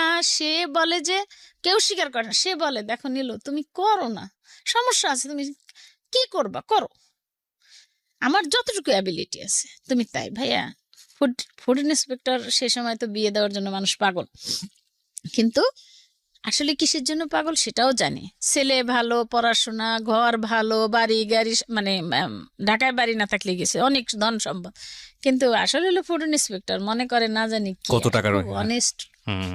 ওই যে 2 নম্বরই ব্যাপার স্যাপার থাকে, হ্যাঁ, ঘুষ টুস। কিছুই না, কোনো কিছু, সে কিছু না, সে সলিড বেতন। বলছে নিল আরেকটা আছে তাদের সরকারি একটা নাকি পার্সেন্টেজ আছে, ওগুলো আমাকে বলতো না। একটা সরকার নাকি দেয় 100 টন গেলে এই দেয়, মালটাল গোডাউনের মালটালের ব্যাপার আছে, এটা সরকারি পাওনা, এটা তার ন্যায্য পাওনা। হুম তো বলতো কি নিল আমার যা আছে ওইটুক দিয়ে তুমি ওরে যা পারো করো। আমি ওরে নিয়ে ঢাকা আসতাম, ওই মেয়ে খুলনা রেখে। হুম। এই করতে করতে আমি 95-তে আমি বললাম আমি ঢাকা থাকবো, খুলনা থাকবো না, তুমি থাকো। আমি ছেলে মেয়ে নিয়ে চলে আসছি, ঢাকা এসে বাসা ভাড়া নিলাম, ডাক্তার দেখাবো, স্কুলে ভর্তি করবো। গেলাম সুইট বাংলাদেশে। আচ্ছা। সুইট বাংলাদেশ দিল সিমটম কি মগবাজারে। দেখেছিলেন ওই সময়টাতে? আপনি নিজে সিমটম কি দেখলেন যেটা দেখে মনে হচ্ছে? দেখলাম যে ও শুধু জিদেই করে, মাথা ঠুকায়, আর যা মানে বলতে পারে না, কিছু কথা বলে না। আচ্ছা আচ্ছা। কথা বলবে না কেন? আমার ছেলের এত বছর বয়স হলো, 14 মাসে সে বলছে কি কি কি কি সারাক্ষণ আর কান্না, গড়াগড়ি, চিৎকার। আমি শুকাই এমন হয়ে গেলাম ভাইয়া। সবাই বলতো কি ওই যে কি হয় গ্রামে বলে সুতিকা মতিকা, এরকম একটা কিছু বলে যে এরকম কিছু হয়েছে নাকি তোমার। আমি ওই কারো কথায় কোনো পাত্তা দিতাম না। আমার জগৎ হয়ে গেল ভিন্ন। কিসের খাওয়া, কিসের পড়া, কি করব, ফিডিংও করতো না। মুখ দিয়ে জোর করে চামিচ দিয়ে ঢুকাই দিতাম, খেত না। ভিতরে যে ভাই আমার জ্বলে পুড়ে যাচ্ছে, হুম হুম। যে আমার কি ছেলের স্বাভাবিক না, কিন্তু কি তা আমি বুঝি না। সমস্যাটা কেউ বুঝিও না। আর আমার ভাইরা ঢাকা আসলে বলতো কি বোকা, তো বোকারা একটু বাচ্চা কাচ্চা নিয়ে এরমই করে। হুম হুম হুম। নিলাম আলাদা বাসা, ভাইরা সব তখন বাইরে, দুই ভাই মাত্র বাংলাদেশে, গ্রামে থাকে বেশি, ঢাকা শহরের জমি জমা দেখাশোনা করে, আর কারো কোনো পাত্তা দেই না। আমার যা মন চায় আমি তাই করি। হুম। ওরে নিয়ে এই ডাক্তার ওই ডাক্তার, আর স্কুলে ভর্তি করলাম লালমাটি আজকে স্কুলে ভর্তি করলাম। পরে আমার বাপের বাড়ির সাথেই লালমাটি স্কুলে ভর্তি করলাম। সেখানে 3-4 দিন ক্লাস করলো, ভর্তি টর্তি করলাম 5,000, সে সময় 5,000 টাকা দিয়ে আমার কিছু গহনা মনা সব আমি সেল করলাম ওর ট্রিটমেন্ট। তো ও ওই ভর্তি করলাম স্কুলে 5,000 টাকা দিয়ে। তখন বললাম কিন্তু যে আমার ছেলেটা না এরকম, প্রতিদিন গেলে দেখতাম কি আমার ছেলের এখানে আঁচড়ের দাগ, পিঠে, মাথায়, এই কানের এখানে, এখানে, এইদিকে রক্ত। কি হয়েছে বাবা? স্যাররা মারছে, স্টুডেন্টরা মারছে, মা আমাকে পাগল বলে। তখন আবার বলা শুরু হুম করছে। হুম হুম হুম। তো আমি বললাম যে আচ্ছা, কয়দিন দিয়ে এমবাসি কি আমার বাপের বাড়ি রেড়িয়ে দিছিলাম, ভাবলাম যে মোহাম্মদপুরটাকে বাপের বাড়ি এই বলি আর কি। হুম। তো বললাম যে মাদারীপুর তো আর কোনোদিন যাই না। তো বললাম যে বাজান তোমাকে বলে, আচ্ছা ঠিক আছে। কয়দিনই করে আমি আবার ওই স্কুলের টিচারও হইলাম। আচ্ছা। বললাম কি যে আমাকেই দেন, আমি পয়সা নেব না, আমার ছেলেটা একটু থাক, কারণ সমাজ দরকার তো ওর। হ্যাঁ হ্যাঁ হ্যাঁ। আমার মনে হয় মানুষের সাথে মিললে ওই হবে। পরে কি করছে না ভাইয়া, 97 সনে ওর বাবা চলে আসলো ঢাকায় বদলি হয়ে। না ঢাকা না, এই ফরিদপুর নগরকান্দা বদলি হইলো একটা জায়গার নাম। ওইখানে বদলি হইলে আমাদের নিল, বলে কি ও না ওইখানে মানুষের সাথে মিলবে টিলবে, ভালো হইলো, বড় সাহেবের ছেলে, সবাই আদর করে, ওইখানে বেশ আদর পেয়েছে ও। কেউ কোনো ই করে নাই। আর আরেকটা আমার বাপের বাড়ির থেকেও কেউ ওরে কখনো অবহেলা করে নাই। ও উল্টা পাল্টা কাজ করতো, নিজের কাজগুলি করতে পারতো না, হয়তো টয়লেটটা ভিন্ন ভিন্ন জায়গায়, খুব বেশি না, খারাপ খারাপ কিছু করতো না, কিন্তু হয়তো মানে জায়গা মতো আমার নিয়ে বসাইতে হুম হুম হইতো, হুম। বা এরকম একটা কিছু করে ফেলতো হয়তো ডাইপারে। তো আমি অনেক বছর পর্যন্ত ডাইপার ইউজ করছি। সে সময় কিন্তু ডাইপার ছিল না, প্লাস্টিক পেন্টির মধ্যে আমরা একটা কাপড় দিয়ে হুম হুম হুম। ব্যবহার করতাম। তো যাই হোক, ভাইরা সব তো বাইরে, কেউ কিছু বলে না, আমি আমার ইচ্ছা মতো ওর ট্রিটমেন্ট করানো, যেখানে যা লাগে, খাই না খাই, আমার খাওয়ার পয়সা দিয়ে, না খাওয়া যেটা টাকা দিত ওর বাবা আমার কাপড় চোপড়ের জন্য, আমি সবকিছু ওর পিছনে ব্যয় করে আমি করলাম। মেয়ের টাকা, মেয়েরও তো পড়াশোনার জন্য দিত, মেয়েকে দিলাম এক স্কুলে, ওকে দিলাম আর এক স্কুলে। ওই স্কুলে টিচিং নিলাম, লাভ হইলো না। ক্লাসে তো আমি এক ক্লাসে তো আর থাকতে পারি না, ওর ক্লাসে। হুম। এখন দেখা যায় কি ওর ক্লাসের বন্ধুরা বড় হয়ে যায়, ও ছোট। তারপর ওইখান থেকে নিয়ে ওই গেলাম নগরকান্দা থেকে ফরিদপুর থেকে ওরে গিয়ে বেশ 2000 সালে আমরা ঢাকায় আবার আসলাম। ওকে ওই 3 বছর ও খুব আরাম করলো, স্কুলে গেল, আসলো, বড় সাহেবের ছেলে। ও এসে বলতো মা শাহেদ সাহেবের ছেলে আমি। তা আমি বলছি শাহেদ কি? তো ওই যে আমাদের সাবঅর্ডিনেট যারা থাকতো তারা তো খুব আদর করতো। আমি বললাম হান্নান ভাই শাহেদ কি? বলে কি বড় সাহেবের ছেলে বলে, তো ও শুনছে শাহেদ। শাহেদ আমাদের ও আচ্ছা ইলেকট্রিশিয়ান। আচ্ছা। শাহেদ আবার আমাদের ইলেকট্রিশিয়ান। আচ্ছা। এখন ও বলতো কি মা আমি কি শাহেদের ছেলে? তাই আমি বলছি কি ওই বড় সাহেবের ছেলে। কথার ভিতরে কিন্তু ওর অগোছালো রয়েই গেছে, আচ্ছা। ওর কথা গোছানো হচ্ছে না ভাইয়া। আমি যা বোঝার তা বুঝে নিয়েছি, কিন্তু সমস্যা বুঝতে তো পারি না। পরে আমি বলছি যা ইমার খান সাহেব ওই তালুকদার কারো কাছে আমি যাবো না, আমি যাবো ইন্ডিয়া। পয়সা টয়সা গুছায় চলে গেলাম। ওর বাবা বললো, আসলাম ঢাকায় বদলি হয়ে আসলাম আবার 2000 সালে। হুম। আমি চলে গেলাম এই খিলক্ষেত, এই বাড়ি করে এখানে আসলাম, সেটা একটা বাড়ি করে আসলাম। আসার পরে ভাবছি পরে ওর বাবা রিটায়ার্ড করবে তখন এই করবো, হুম। বড় করে বাড়ি করবো আর কি। তখন এই করলাম, ওরে নিয়ে ইন্ডিয়া গেলাম 15 দিন। আমি আরো চিনি না জানি না ভাইয়া, একা। হুম। তখন তো অনলাইনে কিছু করা যায় না, হুম হুম হুম। বুঝছেন। তারপরে একা একা খুঁজে বলি নেই ওর বাবারে যে আমার ভয় লাগে বা কিছু বা এরকম। তখন তো মোবাইলও নাই। হুম। হুম। তো এখান থেকে ওখান থেকে ফোন করতাম টিএনটি দিয়ে, হুম। পয়সা দিয়ে। ভালো আছি, বাসায় টিএনটি ফোন আছে, জি। ওটা মেয়েরে রেখে গেলাম আমার ভাগ্নির কাছে। তারপরে ওইখানে ডাক্তার দেবাশিস চৌধুরী, নিউরোলজিস্ট, হুম হুম। উনি বললেন যে তার সিটি স্ক্যান করবে, এমআরআই, হুম। আর আর যা যা দরকার ব্রেনের, বুকে সবকিছু করে বললো যে একটা ব্যাপার আছে এখানে, রিলে রেসের মতো ব্রেনের তার এখান থেকে ওইখানে নেয়, ওইখান থেকে ওখানে নেয়, এখান থেকে এখানে। মোট কথা হলো যে তার ইটা ব্রেনটা সবসময় কাজ করে না, ওই একটা ভেইন কোথাও কোথাও গিয়ে থেমে যায়। এখন আমি তো মানে এটা তো আমার কাছে আমি স্যাটিসফাইড না হলেও আমাকে মেনে নিতে হবে। বুঝলাম না, সে একে একে দিল, কিন্তু আমার তো এটা বোঝার ক্ষমতা নাই যে কি হাজার হাজার লক্ষ লক্ষ হুম। ভেইন আমাদের, হুম। এটা আমি তো বুঝবো না। ওকে উনি যা বলছে, হ্যাঁ এ সারা জীবন একে ব্যাকিং দিতে হবে। ওকে ওর যখন 40 বছর থাকবে, ওর যখন 10, তখন ও 5-এর থাকবে। মেন্টাল এজ তার এরকম থাকবে সবসময়। ওকে। এই জিনিসটা আমি বুঝলাম। ওই যে যে ব্রেনের ব্যাপার বলছে, ওগুলি তো আর আমি বুঝি নাই কিছু, কিন্তু ওইটা বলছে যে মেন্টাল এজ তার কম থাকবে, ওটা আমি ভালো করে বুঝে ফেললাম। আমার পা তো আর নড়ে না ভাইয়া ওখান থেকে। ও তো বোঝে না, ও বসা, তখন ওর বয়স কত, 7-8 বছর ওরকম। হুম, হুম, তখন ওরকম আমি ভাইয়া কান্নাও আসে না আর কিছুই না। আস্তে আসলাম, কি ওষুধ আছে কোনো, বললো যে ও যদি খুব বেশি চেতে যায় তখন ওরই হবে, ওই ব্রেন ভেইন ছিঁড়ে গেলে সারা জীবনের জন্য পঙ্গু হয়েছে, Oh my God. অ্যাবনর্মাল। তো এটার কি ওষুধ কি? হুম।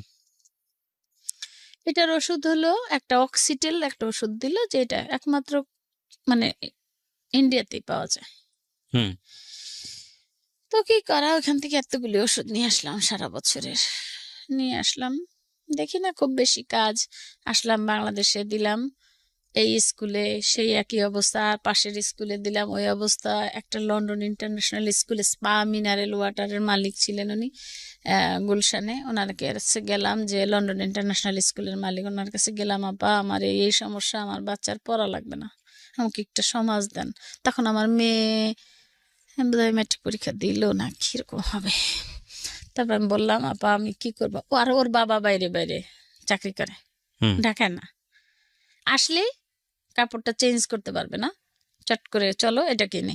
জুস সেট আমার ঘর ভরে গেল, পাড়া দিতে পারি না ঘর, ওই একই জুস সেট, না দিলে রিক্সা থেকে আমারে ফেলে দেবে, আমারে ধাক্কায় ফেলবে, একই অথবা জুস বারবার। একই জিনিস জুস সেট।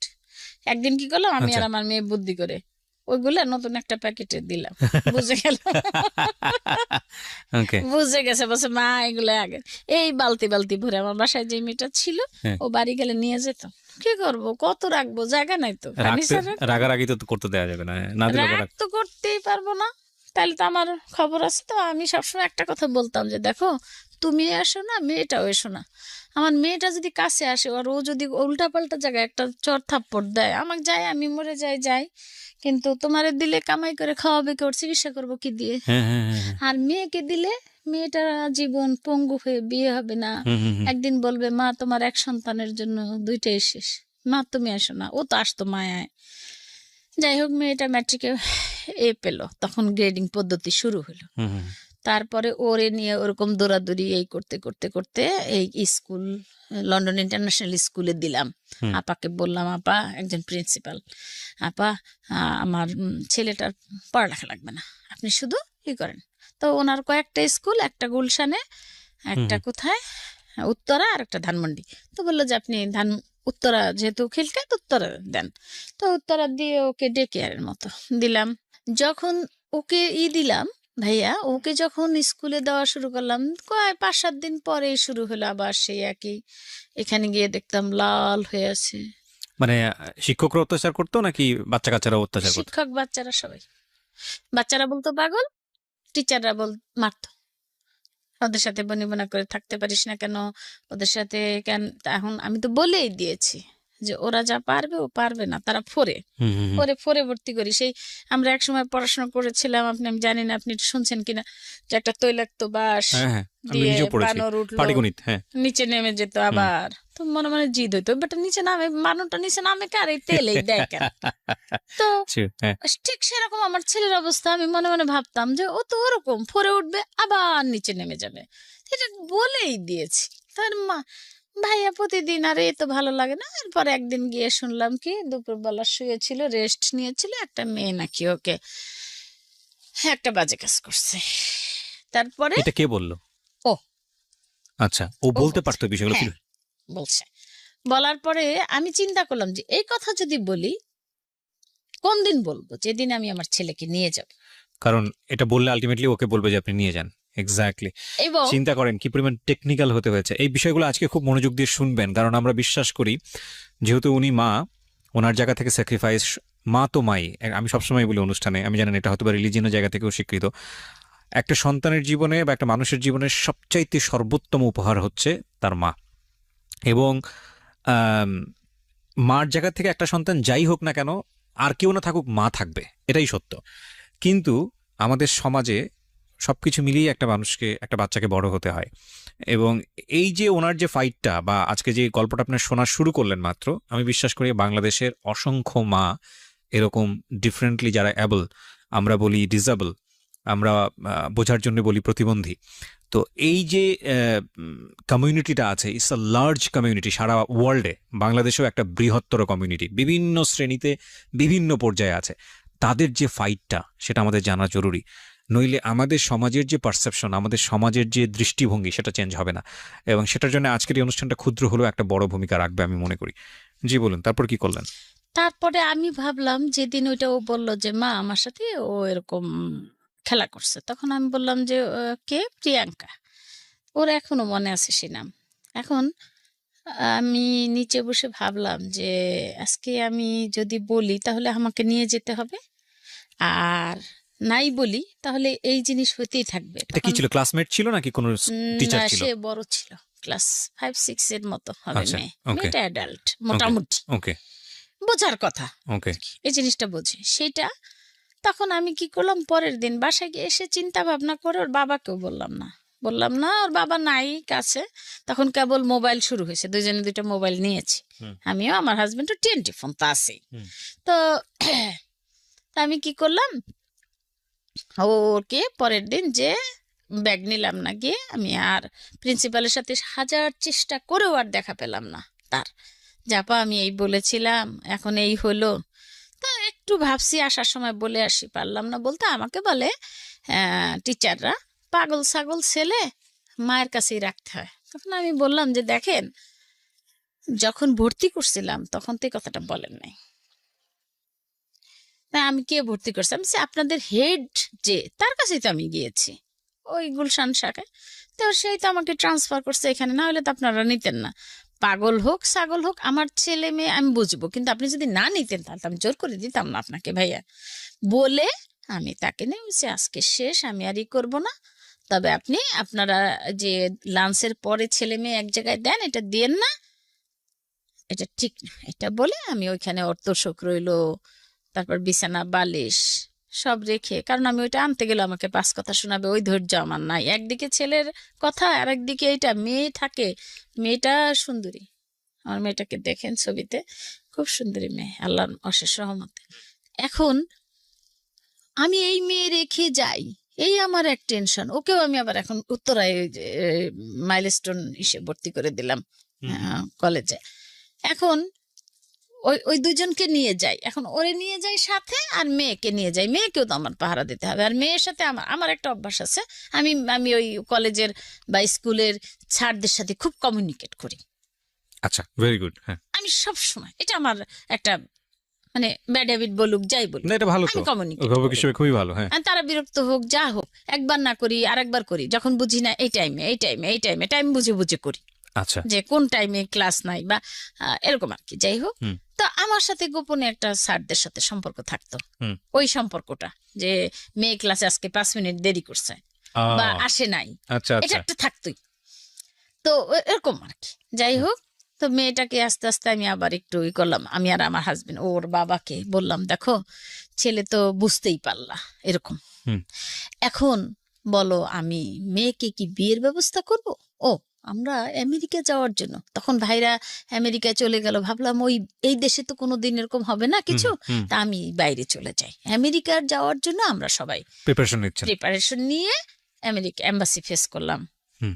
দিল না ভিসা, ভিসা পেলাম না। আচ্ছা, আর এমনই দুর্ভাগ্য যে প্রতি লটারি ডিবি সবাই পায়, হুম। আমার ঘরে সবাই পাচ্ছে, ভাই ভাবিরা পাচ্ছে, তাদের ভাইরা পাচ্ছে, বোনরা পাচ্ছে, আমি পাই না। আমার ভাই বোন কেউ আমরা লটারিতে পারি না, তারা এমনি যাচ্ছে, জি, লটারি পাই না।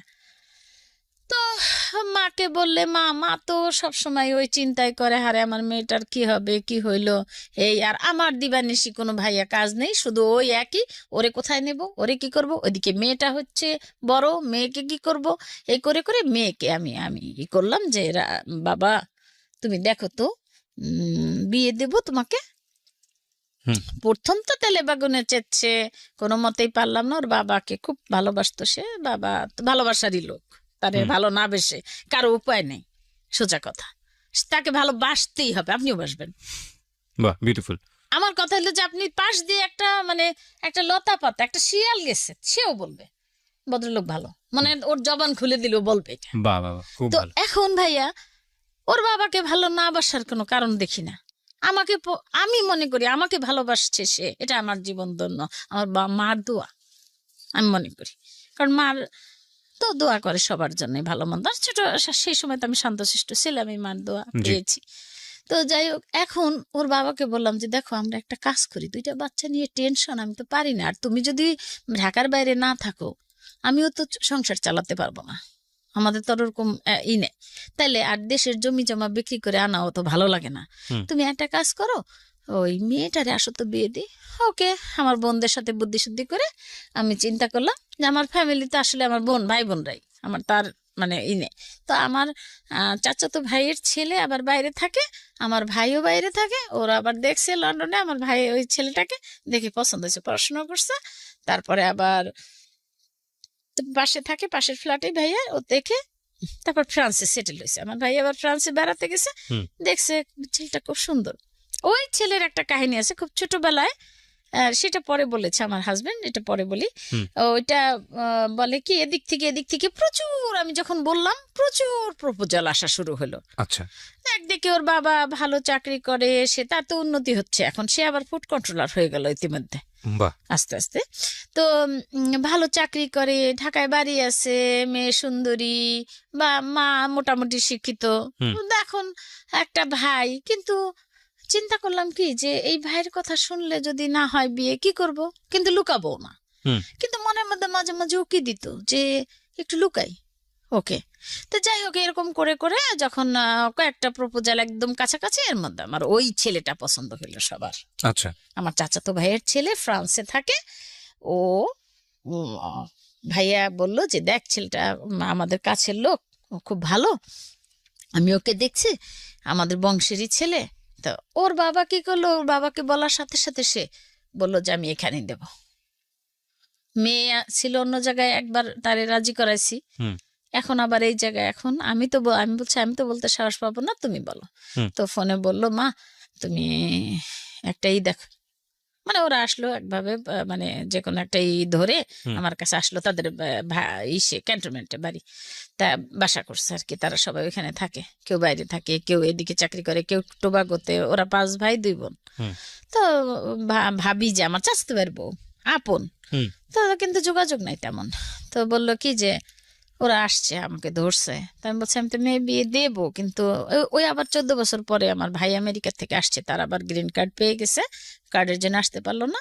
ওই ওই যে 111 না হইলো আমাদের জি জি দেশে জি। ওই সময়। হুম। তখন আমার ভাই বলল যে করছে এই ঠিক আছে, বিয়ের ইটি হইলো, ওর মেয়েকে রাজি করবো কিভাবে এখন। তারপর ওর বাবা বলল মা তুমি এক কাজ করো, ছবি আছে টেবিলে, দেখো। হুম।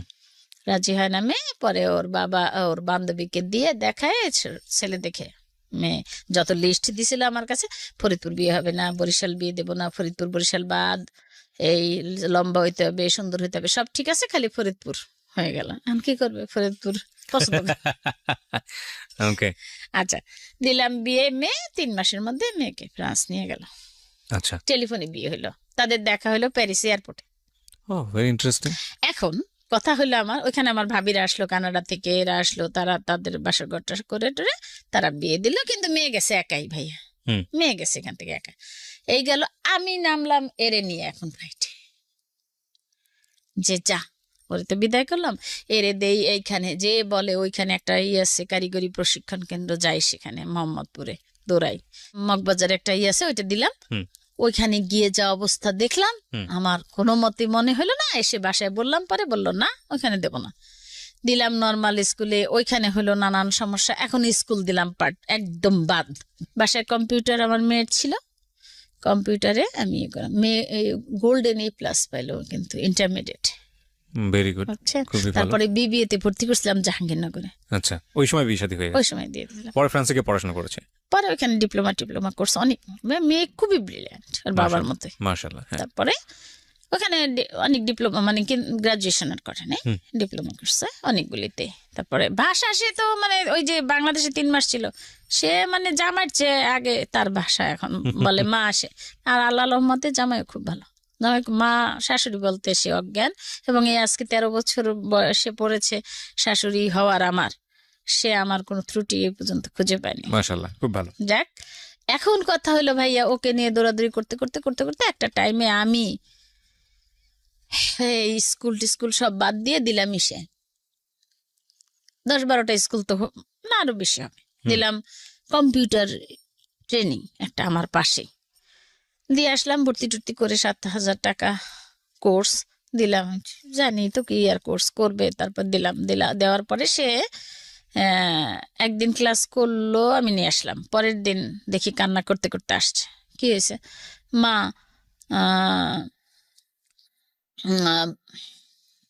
গুণা কি, ভালো না মন্দ? গুনাহ। গুণা। হুম। আমি গুণা বুঝতে পারছি, গুণা ভালো না। মা তাহলে তুমি আর বাবা গুণাটা করলা কেন? এই প্রশ্ন আপনাকে করেছে? আমার ছেলে হুম। আসলো, গেটে ঢুকেই বলল, মা গুণাটা তুমি আর পাপা করলা কেন? বুকে জড়াই ধরলাম। কি হয়েছে বাবা? বললো মা আমাকে একজনে বলছে ওর বাবা মা কি যেন গুনাহ করছে, তার ফল। ভাবছিলাম ভাইয়া চোখে পানি আনবো না, কারণ আমার আজকে এত সুখের দিনে আমি আর সেই দুঃখের বা কষ্টের কথাগুলো আমি বলতেও মানে বলবো বলেই আসছি, কিন্তু আমি চোখে পানি আনবো না, কারণ আমার এখন অনেক সুখ, আমি না, সব আপনি ভুলে বলেন, গেছি। আপনি বলেন, কারণ আমি জানি বাংলাদেশের অসংখ্য মাকে এই প্রশ্নের মুখোমুখি হতে হয়। সমাজে আজকে একটা এই ধরনের, আমি মনে করি আমাদের ওই যে প্রতিবন্ধী শব্দটা ইউজ করি, আমাদের এই সমাজের এই যে চিন্তাটা, এই জায়গাটা প্রতিবন্ধী, এবং এই জায়গাটা একটা কোষের মানে থাপ্পড় দেওয়ার সময় এসছে। কারণ বাবা মাকে আপনি তো ফাইট করেছেন, আমি এরকম গল্পও জানি যে সমাজের অনেক উঁচু তলার লুকায় রাখে। আপনি যেটা মনে আছে, একটু আগে অনুষ্ঠান শুরু হওয়ার আগে আমাকে বলছিলেন গল্পটা, লুকায় রেখেছে, পরিচয় দেয় না। এবং এটার জন্য বাবা মাদেরকে দোষ দিয়ে লাভ নেই, কারণ যারাই বের হন ঘর থেকে তাদেরকে প্রথম যে কোশ্চেনটা ফেস করতে হয়, কোনো সন্তান যদি এইভাবে দুনিয়াতে আসে, নিশ্চয়ই বাবা মায়ের কোনো দোষ ছিল, যে কারণে আল্লাহ শাস্তি দেওয়ার জন্য এটা দিয়েছে। এটা হচ্ছে কত বড় গুনাহের কাজ এই কথাটা বলা। এই চিন্তাটা যারা করেন তারা যে আসলে বুদ্ধিগতভাবে কি পরিমাণ প্রতিবন্ধী, এটা বলার অপেক্ষা রাখে না। আল্লাহ মাফ করুক। তো তারপরে কি হলো? এখন আমি ওকে জড়াই ধরে ভিতরে এসে বললাম আসো এদিকে আসো, কোনো অসুবিধা নাই। তো ও তো আর অনেকক্ষণ মনে রাখতে পারে না, একটা জিনিস তো ধরে রাখে না, ও খেলায় মেতে আছে। কিন্তু যা হবার তা তো আমার হচ্ছে, যে এই তো আমার শুরু হলো, ছেলে বড় হচ্ছে, তখন বয়স হতে বাড়ছে, সে কি করব আর কত এরকম, বাইরে যাওয়া হলো না, আমেরিকা হলো না, তাহলে কানাডায় চেষ্টা করি, তা না হলে কোথাও বিদেশে চেষ্টা করি। মেয়ে আবার অনেক চেষ্টা ফেষ্টা করছে বাইরে যাওয়ার। আমি মালয়েশিয়া ট্রিটমেন্টের জন্য গেলাম ওরে নিয়ে, সিঙ্গাপুরে গেলাম, ইন্ডিয়া আবার গেলাম ওরে নিয়ে, চেন্নাই, ভেলোর। ভাই আসলে কোনো কাজ হবে না, কোনো কাজ treatment নাই, এ কাজ হবে না, এর হ্যাঁ। কোনো ট্রিটমেন্ট নাই। এখানে হলো ট্রেনিং ট্রেনিং ট্রেনিং তাদেরকে, কিন্তু ট্রেনিংটা দিবে কে? কথাটার উচ্চারণটা তো হচ্ছে না। এ কি জিনিস, এটা কি, অসুখটা কি? প্রতিবন্ধী তো কোনো অসুখ হতে পারে না। এর একটা একটা তো অবশ্যই, এখন যেমন যেটা NDD, neuro develop disorder, ASD, autism spectrum disorder, ADHD, এটাও অটিজম স্পেকট্রাম হাইলি ডিজঅর্ডার। এরকম এগুলো ওর আপাতত ভালো করে যে আমাদের প্রেসিডেন্ট, উনি তো মানে মানে এই এগুলাতে আমাদের বাংলাদেশে NDDর মধ্যে উনি প্রধান, ওর চেয়ারম্যান যে সাজিদুর রহমান ড্যানি, BTCর। তো ভাইয়া কি করলাম, ঘরেই এখন রাখা শুরু করলাম, আর কিছু দেব না কোথাও। যা ঘরে বসে খেল, লাখ টাকার সেই কম্পিউটার দিয়ে গেমস খেলা, আর প্রতিদিন আমার এতগুলি সিডি কেনা, এই সিডি ভালো না, এটা সেভ হয় না, আরেকটা আনো, আরেকটা আনো, আরেকটা আনো, এই উত্তরা দৌড়ানো, আইডিবি দৌড়ানো, গেমস এই খেলতো, হয়ে গেল আমার কাজ। গেমস খেলতো। গেমস এই খেলবে। আর আস্তে আস্তে বড় তো হচ্ছে, সেটাও বুঝতে পারলাম যে সে বড় হচ্ছে। এই ওর বাবা হঠাৎ করে অসুস্থ হলো। হুম। ওর বাবা অসুস্থ হলো, আমাকে বলে না, একা একা ডাক্তার দেখায় এসে, কিন্তু যখন পারে না তখন ল্যাব এইডে ডাক্তার দেখালো।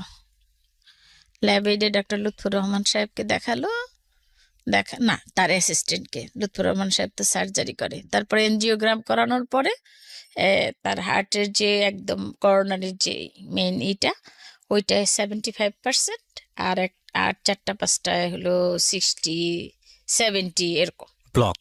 ব্লক। My goodness. এখন আমাকে বলে কিছু না কিছু না কিছু না, আমি বলছি কি না, তার আগে যখন টেস্ট করছে তখন বলে কিছু না কিছু না, কিন্তু আমি দেখতেছি তার কোলেস্টেরল হলো 252, আর টিজি যেটা সবচেয়ে যে খারাপ এটা, সেটাও 282 না কত এরকম। তো আমি কিছু অনুমান করছি, কোথাও যাওয়া লাগে নাই। তা আমি আমার মতো করে বললাম যে দেখো, হো, ডাক্তার দেখাও, আমাকে ফাঁকি দিয়ে তো লাভ নাই, শরীর তো তোমার। বাইরে যায় একদিন হিট স্ট্রোক, বলে কি হিট স্ট্রোক করছে, বাসে অজ্ঞানে পড়ে গেছে। আমি বলছি, তোমার হিট স্ট্রোক না, তোমার হয়েছে, তোমার হার্টের প্রবলেম। তারপরে এনজিওগ্রাম করায় ওইটা, সে এনজিওগ্রাম করানোর পরে একদিন ইসে রাখে তো আইসিইউতে।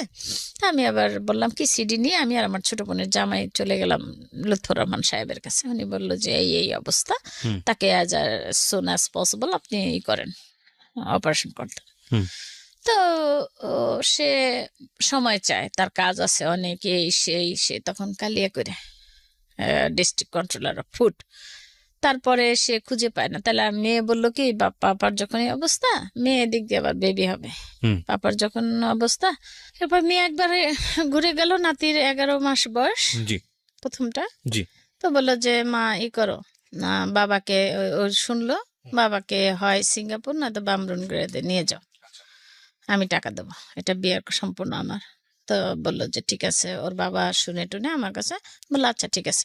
সে আমার বোন থাকে ধানমন্ডি, আমার ইমিডিয়েট বড় বোন, তাকে আমার বোনদের সবাইকে সে রেসপেক্ট করতো। সে ওই বোনকে খুব ভালোবাসতো, বড় আপাকে ভালোবাসতো। বড় আপা নাই, সে আমার ওই বোনকে বলতেছে যে আপা, আমি গেলে তো ও আর আমি দুইজন, আর এখানে থাকলে আপনাদের পাবো আপা। আমার না ওই যে অনেক হসপিটাল ভাল লাগে না, নোংরা, এটা ভাল লাগে না, মানুষ বেশি, হ্যান ত্যান। আপা আমার না কলিগ কয়েকজন বা তাদের আত্মীয় স্বজন স্কয়ার হসপিটালে ডাক্তার মুখ আসছে ইন্ডিয়া থেকে, ওর হাতে প্রায় 200 জন অপারেশন হয়েছে, সবাই সাকসেস। তো আপা করি, ওই ডাক্তার দেখাবো। তো আমাকে আমার বোন বললো কি, তুই ওর এই নিয়ে পিড়ি করিস কেন, বিদেশ নিয়ে? আমি তো করি না, মেয়ে করে, আর এখন সমস্যা হলে তো আমাদেরই হবে, ভুক্তভোগী আমাদেরই। আমি কি করবো, আমার এই ছেলে মেয়ে দূরে, আমি তারে নিয়ে দৌড়াদৌড়ি করবো? বলে কি তোর দৌড়াদৌড়ি লাগবে না, আমি ডাক্তার দেখাবো। সে ডাক্তার দেখাইলো। তা ডাক্তার মনে করছে ওই আমার বোনই, তার ওয়াইফ মনে হয়, বলতেছে আপনার হাজবেন্ড চায়, আমার বোনকে বলে সময় চায়। তার সময় দেয় কে? সময় তো আল্লাহ দিবে না তাকে। সে মতো বলছে, ঠিক আছে। তা আমাকে বলল আমার বোন, সে আর বলে না। একটু নিঃশ্বাস নিতে কষ্ট হইতো, হাঁটায় কষ্ট হইতো, আমাকে বলতো না। আমাকে দেখলে বলতো কিছু হবে না, কিছু হবে না, কিছু হবে না, কিছু না। মানে আপনার ছেলে বলতো? আমার হাজবেন্ড। ও হাজবেন্ড আপনাকে সবসময় সাহস দিত? হ্যাঁ, কিছু হবে না, কিছু হয় নাই, মানে সে লুকায় রাখতো, কিছু হয় নাই। তারপরে যাই হোক, কি আর করা, আমি ভাইয়া তার মানে একদিকে তো ভালো, মানে রাগ ওঠে, রাগারাগি করি, আবার ভাবি রাগ করে লাভ কি, আরো বেশি কষ্ট পাবে। তাহলে ঠিক আছে, দেখি আমার কি আছে কপালে। তা আমি যেখানে সে করে, মানে তার চাকরি, তার যে অফিসার, আবার তাকে ফোন করলাম।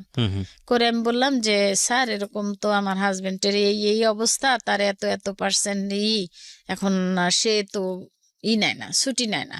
তাহলে বললো যে কোরবানি ঈদের পরে আপনি করেন, যে কোনো একটা কোরবানি ঈদের পরে ছুটি নেন, ছুটি নিয়ে আপনি অপারেশন করায়। তো সে ঠিক আছে। তারপরে সেও বললো যে আচ্ছা রাজি, ঠিক আছে। সে ডিসেম্বর মাসে কোরবানি ঈদ তখন হয়ে গেল, অপারেশনের জন্য রেডি হলো স্কয়ার হাসপাতালে। স্কয়ার হাসপাতালে হাসপাতালে 3 তারিখে এনজিওগ্রাম করার পরে 5 তারিখে অপারেশন করলো। হুম। অপারেশন করার পরে আমাকে বললো 3টার সময় আসেন, খালি খালি আপনারা একটা রুম নিবেন। আমি আবার 7,000 টাকা 5,000 টাকায় রুমে টুইন বেড শেয়ার করতে হতো। তা আমি বললাম না, 7,000 টাকার নেই, মানে শেয়ার করবো না, তোমার ইনফেকশন হবে। তো ওনারা বললেন কি যে আপনারা এক কাজ করেন, আসলে ছেড়েই দেন, কারণ 5 দিন তো আমাদের আন্ডারে থাকবেই, তারপরেও লাগতে পারে হুম। আইসিইউতে থাকা। তার চাইতে আপনারা ছেড়ে দেন, আবার নতুন করে রুম নিয়েন, রুম আচ্ছা। অ্যাভেলেবেল। ওকে, আমরা সব নিয়ে টিয়ে আমার বোনের বাসায়, আমি আবার খিলখাতে একটু দূরে, আমার বোনের বাসা ধানমন্ডি, এক বোনের বাসা শেওড়াপাড়া, মায়ের বাসা শেওড়াপাড়া। হুম। ইতিমধ্যে আমার মা মারা গেছেন, আমি আর বলিনি ওইদিকে আর যাব না, হুম। কারণ আমার যেখানে এটা মূল কাজ ওইখানে আসি। জি।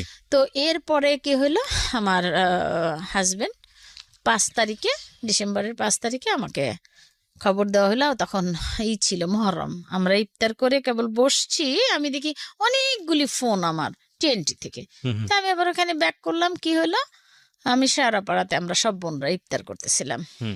মহরমের, তখন 9ই মহরম। তখন বললো যে আপনার ছেলে মেয়ে নিয়ে আসেন। তা আমি বলছি, ছেলে মেয়ে, মেয়ে তো বাইরে, ছেলে মেয়ে নিয়ে আসবো কেন, আমার মনেও আসে না।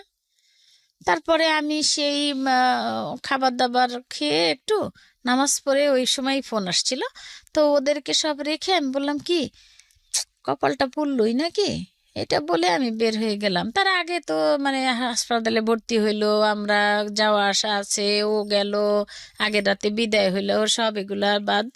এখন শেষ মুহূর্তে যেটা, সেটা সকালবেলা সে নামাজ পড়ছে, জিকির করছে, হুম। সে তার হাসপাতালে ভর্তি করছি পরে তার দেখছি আমি নুরানি চেহারা, কি বলে তাকে, মনে হয় ফেরেশতা এসে বসে রয়েছে হুম। এরকম। সারা রাত জাগলাম আগের রাতে। তারপরে সে যখন ওই যে ওটিতে চলে যায়, আমার হাতখানা ছেড়ে, আমরা সবাই আছি, হাতখানা ছেড়ে চলে গেল ভিতরে। তারপর আমাকে বললো 3টার সময় আসেন, ই করবো। তারপরে ওই যে ওয়ান টাইম ইউজের যে কাপড়গুলি পরায়, ওইগুলি 80 টাকা দিয়ে কিনে আমি ভিতরে ঢুকলাম। ঢুকে দেখি আমার হাজবেন্ডের মেশিন টেশিন সাইড দিয়ে তো চলতেছে। হুম। তো আবার সেই 7টার সময় কেন ফোন করলো, আমি তো ভালোই দেখে আসলাম, জি। বলতেছে ছেলে মেয়ে নিয়ে আসেন। গেলাম ভাইয়া, তারপরে আমাকে বলে আপনি একা আসছেন, আমি বললাম হ্যাঁ।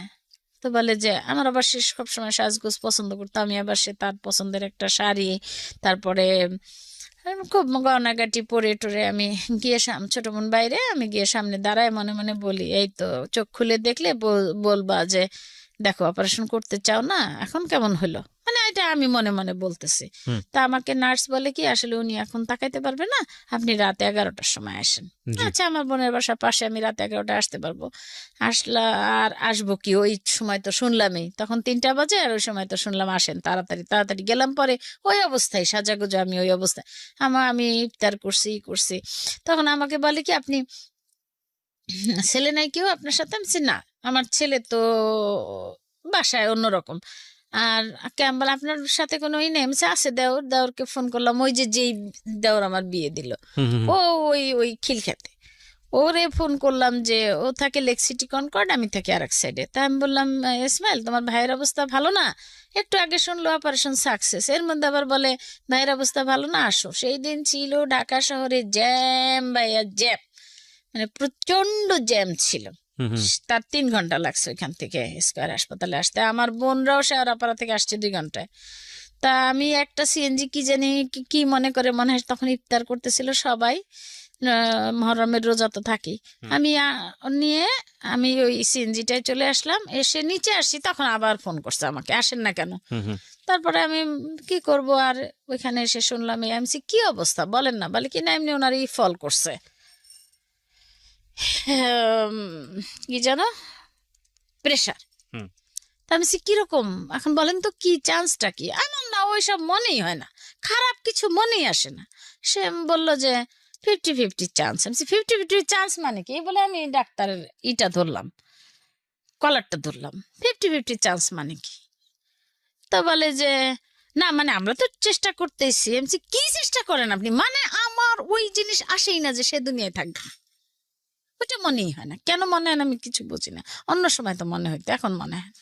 এর মধ্যে আমার বোন আসলো, দুলাভাই আসলো, দেওরেরা খালি ফোন করতেছে, ভাবি কি অবস্থা কি অবস্থা। আমি বলতেছি ভাই ডাক্তার তো এই বলে বলে আসতেছি, ভাবি জ্যাম জ্যাম, মোটরসাইকেলে উঠি একবার, সিএনজিতে উঠি একবার, ভাবি এসে এর মধ্যে লোকজন হাসপাতাল ভর্তি হয়ে গেল, অফিসের লোকজন খবর পেয়ে গেল, আমার বোন আসলো, বোন সবাই রে কল দিতেছে, এই অবস্থা এই অবস্থা, সবাই শুনলো ভালো।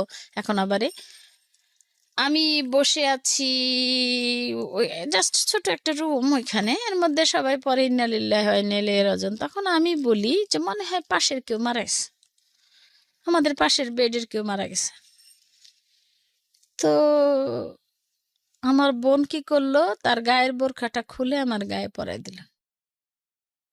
আমার এক বোন আছে, আমার বড়টা, সে আবার এক মাদ্রাসার টিচার, আর খুব খুব ধার্মিক, খুব মানে সই একদম, সবকিছু খাস পর্দা করে চলে। সে আমার বোরখাটা, তার বোরখাটা আমার গায়ে জড়াই দিয়ে বলল এটা পর। আর ও আমার পাশে বসা, ওরে নিয়ে আসলো আমার দুলাভাই। তা আমি বললাম কি কি হয়েছে তন্ময়, ও তো বুঝবে না। তারপরে বোনকে বললাম, এই করে করে ভাইয়া। তারপরে বুঝলাম যখন হাসপাতালে তার ভাইস্তারা আসলো, কোথায় কোথায় ছিল সবাই আসলো, আমাকে ধরতে আসে, আমার বোন ধরতে দেয় না, আমার বোনকে টাচ করবেন না কেউ। আমার দেওর এসে ধরে, আমার ভাসুরের ছেলেপেলেরা সব বলছে না কেউ আসবে না, আমার বোন আছে ওইটাই। আমাকে নিয়ে যায়, আমি হাঁটতে হাঁটতে এদিক যাই, একবার নিয়ে যায় কেউ ওই দিকে। আমি কিচ্ছু সেন্স নাই। আমার কাছে এখনো মনে হয় যদি আমাকে ওই দিনটায় যেতে পারতাম, তা আমি একটু রিয়েলাইজ করতাম যে আমার কি হয়েছিল। হাজবেন্ড মারা গেল, আমি কেন কান্না করি না, আমি কেন এমন হয়ে গেলাম। হুম, হুম, হুম। তারপরে 12টার আগের মনে হয় বাসায় একবার নিচের থেকে বলল যে মেয়ে, হঠাৎ করে ভাগ্নিকে ফোন করতে গিয়ে মেয়ের কাছে চলে গেছে ফোন। হুম। আমার বোন বলল যে আমার ভাগ্নি এবার আমার পাশেই থাকে, বলল যে জমি তোমার খালো নাই। এটা আসলে চলে গেছে ফ্রান্সে ফোন। সবাই তো অবস্থা। জি। আমার মেয়ে তো চিৎকার, ও খালামণি কি হয়েছে। সেই সাথে বলল পাপাকে রেখে দাও, তো তারে গোসল টোসল করাবে, ওই অবস্থায় আমাকে শেষ একবার দেখাবে। তা আমি শুধু তাকে দেখলাম নিচে যেখানে দিয়ে লাশ নেয় ওইখান দিয়ে, তাকে দেখলাম শেষবারের মতো, মনে হচ্ছে ঘুমায় আছে কোনো এক নুরানি ফেরেস্তা। শুধু এটুক বলতে পারছি, এটুক মনে আছে যে আমাকে ভেস্তে নিয়ে যাও, আমি তো যেতে পারবো না, আমার সেই গুণ নাই, তুমি অবশ্যই যাবা, তুমি আমাকে ভেস্তে নিয়ে যাও। এইটুকু আমার মনে আছে, আর কিছু মনে নাই। আমি নাকি কি ধরনের কাজ করছি, আমি নাকি ভাত খাইছি, আমি কি করছি না করছি, পরে এগুলো শুনলাম। শেওড়াপাড়া আসলাম, পরে আমার বোন বলল, নীলু তোমার তো নাক ফুল খুলতে হবে। তা আমি বললাম নাক ফুল খোল। খুলে আমি নিজেরটা টান দিয়ে খুলে, নাক দিয়ে রক্ত বেড়ে গেল, কানেরটা এমন করে টান দিয়ে খুলে ফেলে দিলাম। সে নে সব নিয়ে যা, কি করব। এই বলে ব্যাস ওই রাতে নামাজ কালাম পড়ে, মধ্যরাতে আমার বড় বোন আসলো দেশের থেকে, আবার খবর শুনে। ওই যে বোনের কাছে আমি ওই যে বললাম যে আমায় ছোটবেলা মা দিয়ে দিল, ওই বোন আসলো, আব্দুল্লাহ ভাই আসলো। তারপরে আপাকে দেখেও কান্নাকাটি করি না, কিন্তু আমি রেডি করতেছি কাগজপত্র ওর বাবার, এই নিয়ে আমি ওই ডাক্তার কাছে যাব, যে আমার স্বামীর কি হয়েছিল, আসলে কি হয়েছে, ওটিতেই মারা গেছে নাকি আইসিইউতে। তখন আবার ভাবি কি লাভ, আবার কাগজপত্র রাখছি, কেউ জানে না আমি এগুলা করি। তারপরের দিন চলে গেলাম বাসায় খেল খেতে। তারপরে ওর বোন আসলো, আমার মেয়ে আসলো। মেয়ে আসার পরে তো এয়ারপোর্টে আমি আগেই গিয়ে বসে আছি, কাতার এয়ারলাইন্স 5:10 বোন নিয়ে বোরখা পরে আগেই বসে আছি। কোনোদিন বোরখা পরি নাই, বোরখা কষ্ট হয়, শীতের দিন ছিল বুঝতে পারিনি। ওইখানে করলাম, মেয়ে আসলো, মেয়ে তো রাস্তায় পড়ে গেল, তারে সবাই মিলে ধরাধরি করে বাসায় উঠাইলো। বাসায় তো লোকজন ভর্তি, আত্মীয় স্বজন, শ্বশুরবাড়ির তেমন তো কেউ নাই, ওই দেওরের বউ ছেলে মেয়ে এই তো গেল। এখন ওই যে ভাইয়া, আসলে আমার মাথার মধ্যে এক জিনিস, আমি কি করবো ওরে নিয়ে, আমার সাপোর্ট তো চলে গেল। হুম। এখন তো আমি কোথায় যাব, ডানে না বায়ে ওর না বয়স কত তখন? তখন 13-14 বছর, কেবল তার না 15 এরকম হয় কি না, 14-15 যায় যে ওর ওর কিছু পরিবর্তন আসছে শরীরের। হুম। আমি ওর নিয়ে কোথায় যাব, আমার আসলে মন কিন্তু এইটাই, আমি কি করব?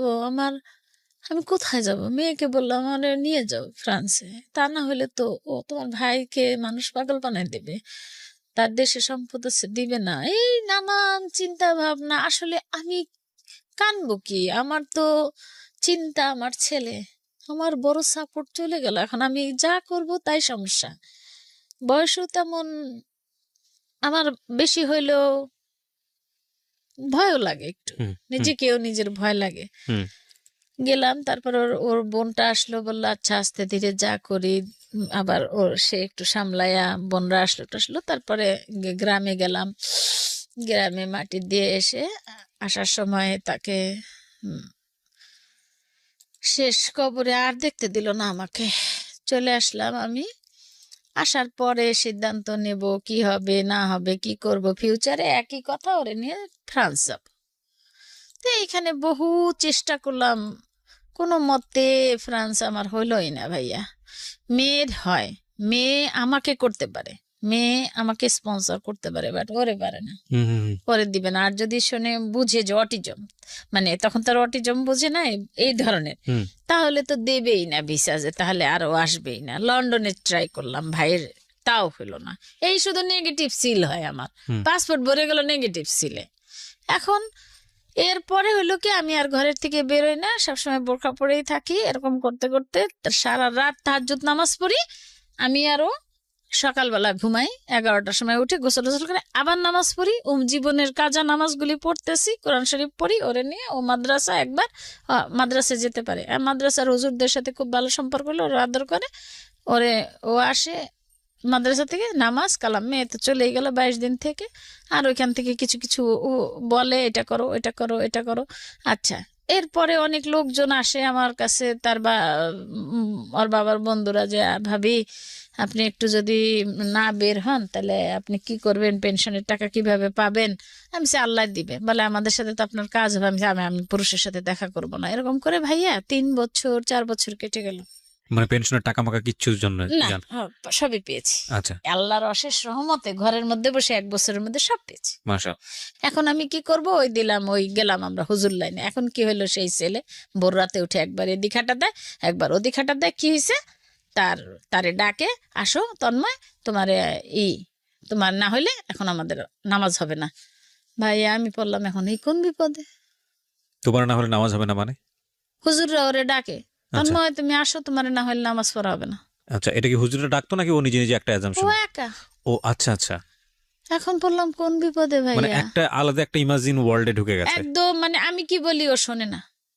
ও কি হয়ে যাচ্ছে দুনিয়া, কিচ্ছু শোনে না, কোনো চাহিদা নাই তার, কিচ্ছু নাই।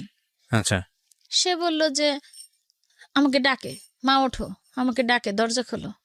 সারা রাত ওইভাবে বসে থেকে থেকে জাতীয় অধ্যাপক আমাদের ডক্টর হেলাল উদ্দিন সাহেব বিশ্বের সরোয়ার্দির, হুম, ওনার কাছে গেলাম। উনি ওষুধ দিলেন, দেওয়ার পরে বাসায় আসলাম। পরের দিন আমার বোন, আমার ইমিডিয়েট বড় বোন, জীবনেও বাসে ওঠে না, কি কারণে যেন শেওড়াপাড়া জরুরি, ও বাসে উঠলো। বাসে উঠে শুনে কি এখানে একটা আছে, আগারগাঁয়ে একটা মেয়ে সাজগুজ করে ফটোশুট করতে যাচ্ছে। ফটোশুট করতে যাচ্ছে আগারগাঁয়ে।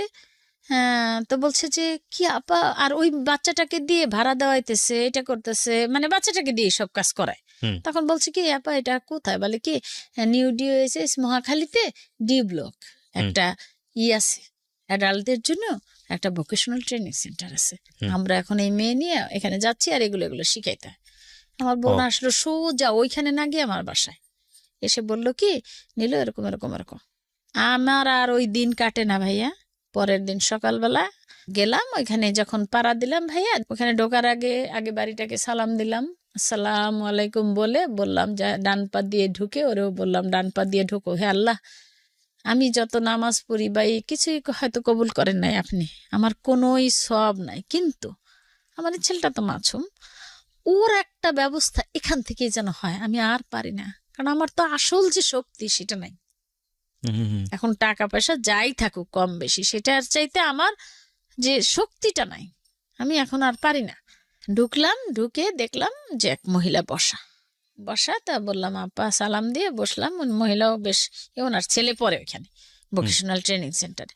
তখন আমি বললাম, আপা এখানে কি অবস্থা কি?